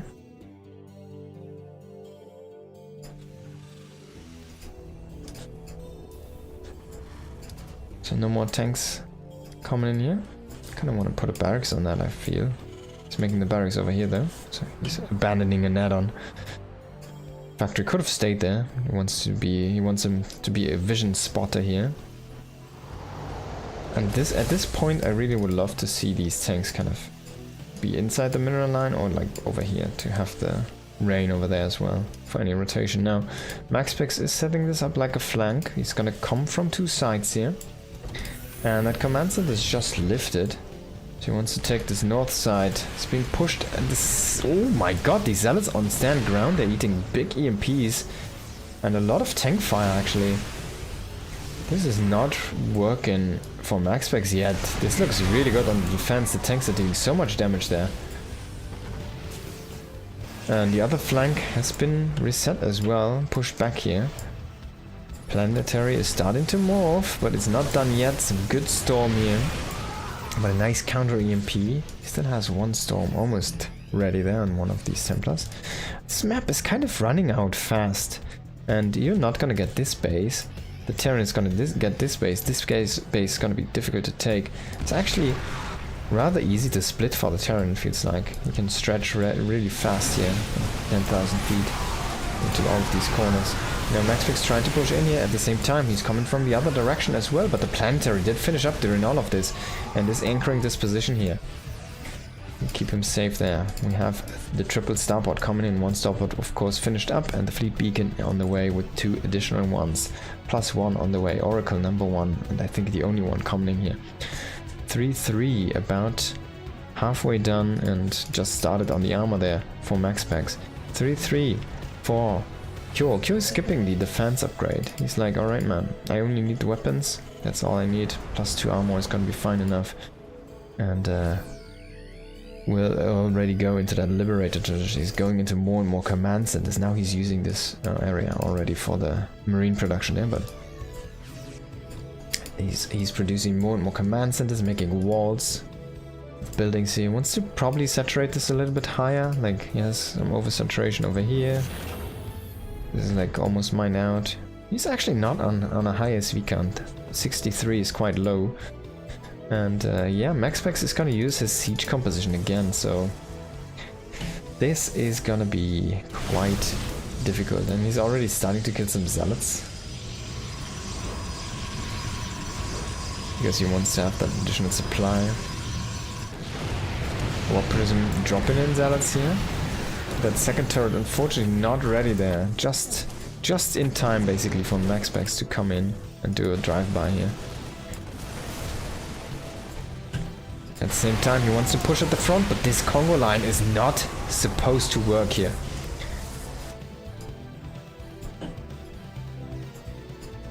Prism standing behind. I need a Viking for this one. He has the Vikings, just need to send one up there. But Q is like, alright man, I just killed so much of your army in such an efficient way. I can just do like a little bit of pushing here. What the F? He saw the stasis. He had the scan there, it was revealed. What is this? What is he thinking? Alright. 1 second, right?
Okay.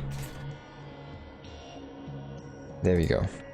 So let's jump back into this game. There we are. He's trying to push in and the units are about to unfreeze, but I can't foresee a storm. There was a flank though from the north with the perfect EMP. All of these High Templars have been pushed into zero with their energy. And this Terran army is just a little bit too powerful. It seems like only 8 Zealots and the Colossi are surviving here. He's trying to reinforce as many units as he can, but 80 gates, he definitely has the production. He can make as many units as he wants, but is it gonna be enough? He can make like 30 supply in one swoop. But that might just be not enough here. Alright, let me see one more EMP. Yep, that's a good one. Archons are quite low there as well. 24 Zealots. There's a couple of High Templars. He's trying to flank this with the Zealots here, coming from the top as well. But the bio on the left is just too powerful. There's so much gun firepower there, hitting at the same time. He needs to be careful though. The right flank has been decimated here. Zealots coming in for the charge. One storm there. Quite nice in the center of that army, and one Colossi has to deal with a lot of low health units, but it's just a little bit too much there from Cure. Units are not dying, and well, that escalated quickly there. Remember, there was a push from Max Packs that went sour, and basically Cure just pulling through with a counterattack, just overwhelming there in a snowball. That went very well for Kyoya with a comeback. You've got 100,000 secret fans or even more. That would be lovely. That would be lovely. We got a 1-2 situation here.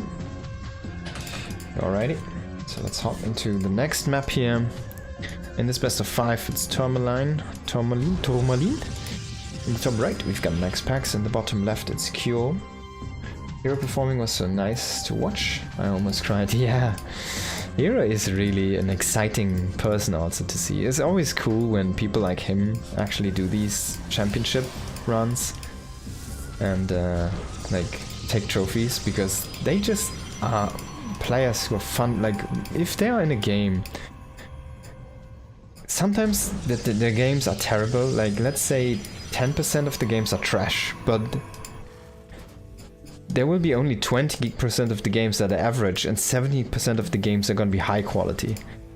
And when you have players like that, the game just is amazing. Like it's just so fun to watch.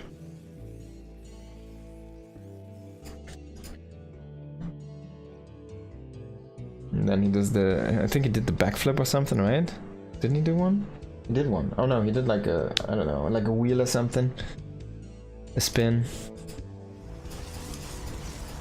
Yeah, he had such a good mood there. You could really see it. It was an amazing feeling. An amazing vibe he gave off. He's an old dude, man. He's like, I think he's almost as old as I am. 33 or so? 34? Somewhere around those. He's really old. I wouldn't do that.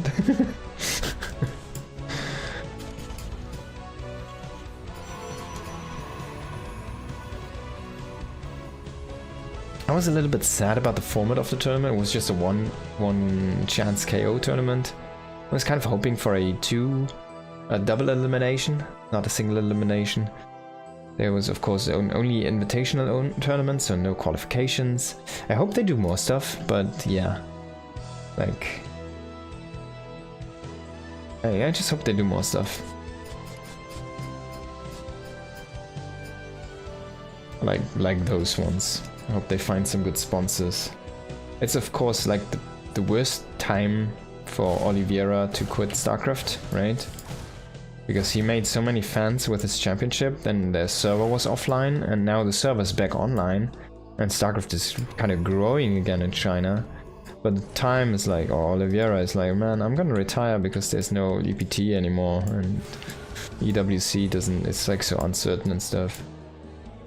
So he of course came back for the Legends match, but yeah. I think he got manhandled, didn't he? I didn't see the games yet. I didn't want to spoiler myself. I only watched the results. Yeah, I didn't want to spoil myself with the actual games. So I wanna if I can get the games at hand, the replays, I wanna cast them. Seems like I can't find them for now though. Okay, so the Reaper did explode in the main base and he killed 2 probes. Meanwhile, we do have a delay on this command center here with its depth. And it will survive. So, yeah, I like this always better for the guy who gets the delay on the command center because it's so huge. I mean, look at this, it's still not done. And that's like at least 1 probe of production cycle worth of a delay. Of course he deserved it. I'm not saying he didn't deserve it. I'm just sad that it was so little games.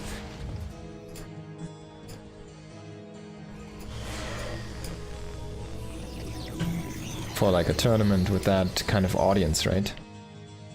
And on that stage. Would have been amazing to have like a group stage before and like really a big build up and lead up, you know. But it was only 2 days, I think, right? So a very short tournament. Like having something on that scale over like 4 days or 6 days is always like, feels like really cool, you know? It really feels epic in the end, whoever wins. Kind of adds another layer of epicness to all of that. Okay, so Blink is gonna finish up here. There's the 4-stalker hit squad, and he's gonna use that Warp Prism, of course, to try and drop them into the main base and get some SCV damage here. This time, Cure, like the Terrans have been making walls with the buildings, but this time there's no real big wall here. He still needs to throw down like additional production facilities. There's gonna be the barracks, and there should be a second barracks in production soon, and then an engineering bay coming as well. There's gonna be Cloak though, so this is a little bit different. Cloak and Banshees. So he's harassing the natural. That's actually working in Cure's favor right now. Oh, he sees the Banshee! Okay, he's just gonna push with this? I guess? Oh, you don't want to lose these Marines. That's free kills, that's free damage. You don't really want to lose those. He lost 2 Marines, they're kind of unnecessary. Oh, a lock-on on that is gonna be a kill. He has the speed with the Banshee. He's actually gonna cloak this. He reveals the cloak with this, but he also says, I want to have the confirmed kill. And now he can push with this army if he decides to walk across the map, please. Why is he not moving? Oh, so he goes back. He says like, alright, I killed this. I'm gonna make 4 barracks. And then he's gonna push, I guess. He has 3 tanks. What's this? He's making stim now? It's a big all-in. Is this gonna be an SCV pool? I mean, look at this. He has only barely a full saturation here on this. He has so many guys working right now. He didn't even make enough supply posts to produce so many things at once here right now. He did stop making tanks. He will make, actually, lift this. Is he gonna make a command center? Wait, this is so weird, man. He's like redeciding as well. Like, wait, am I doing this or that now? Am I going aggressive or defensive now? So he kills the prism, says like, alright, I have this cloaked Banshee. I can deal damage with this. So I don't actually need to commit my army right now. And I feel powerful enough with the army and with that kill on the prism that I can just fake push you. So he moved out a little bit. He knows MaxPax has to react, so he had to warp in a bunch of units. But I feel like Parolles is still more flexible in that situation, so not sure if I really like this choice. I think there was a lot of opportunity to basically just push through.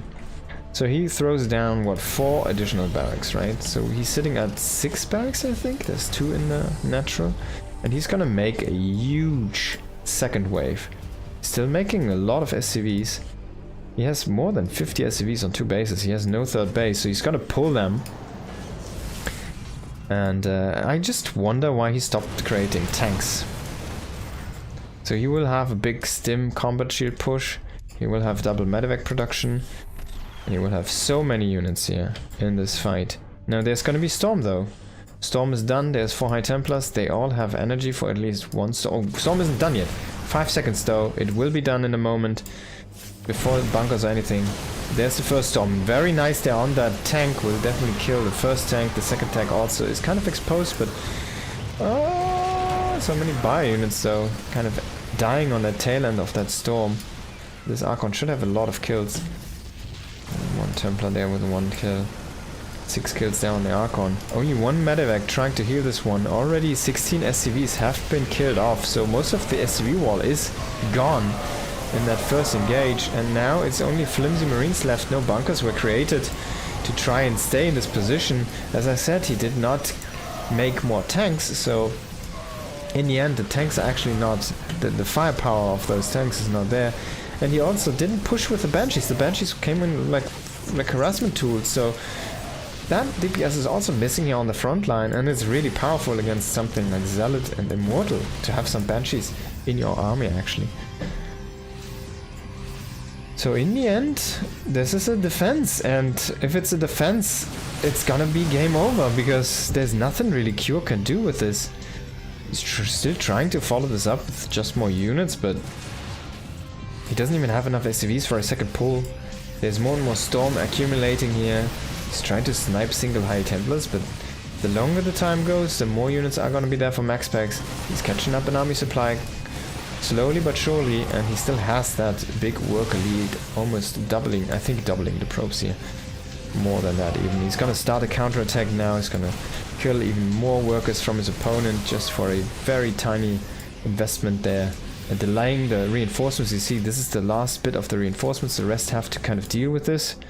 And yeah, Cure has so many medevacs, I'm not sure why he, like, it makes sense to get that for a moment, that medevac production, but what do you need it for now? He has so much healing power, but so little firepower, and he's making more medevacs. He's on autopilot, and this autopilot unfortunately is gonna crash into a mountain very soon here, and that's not where you want to be as the Terran player.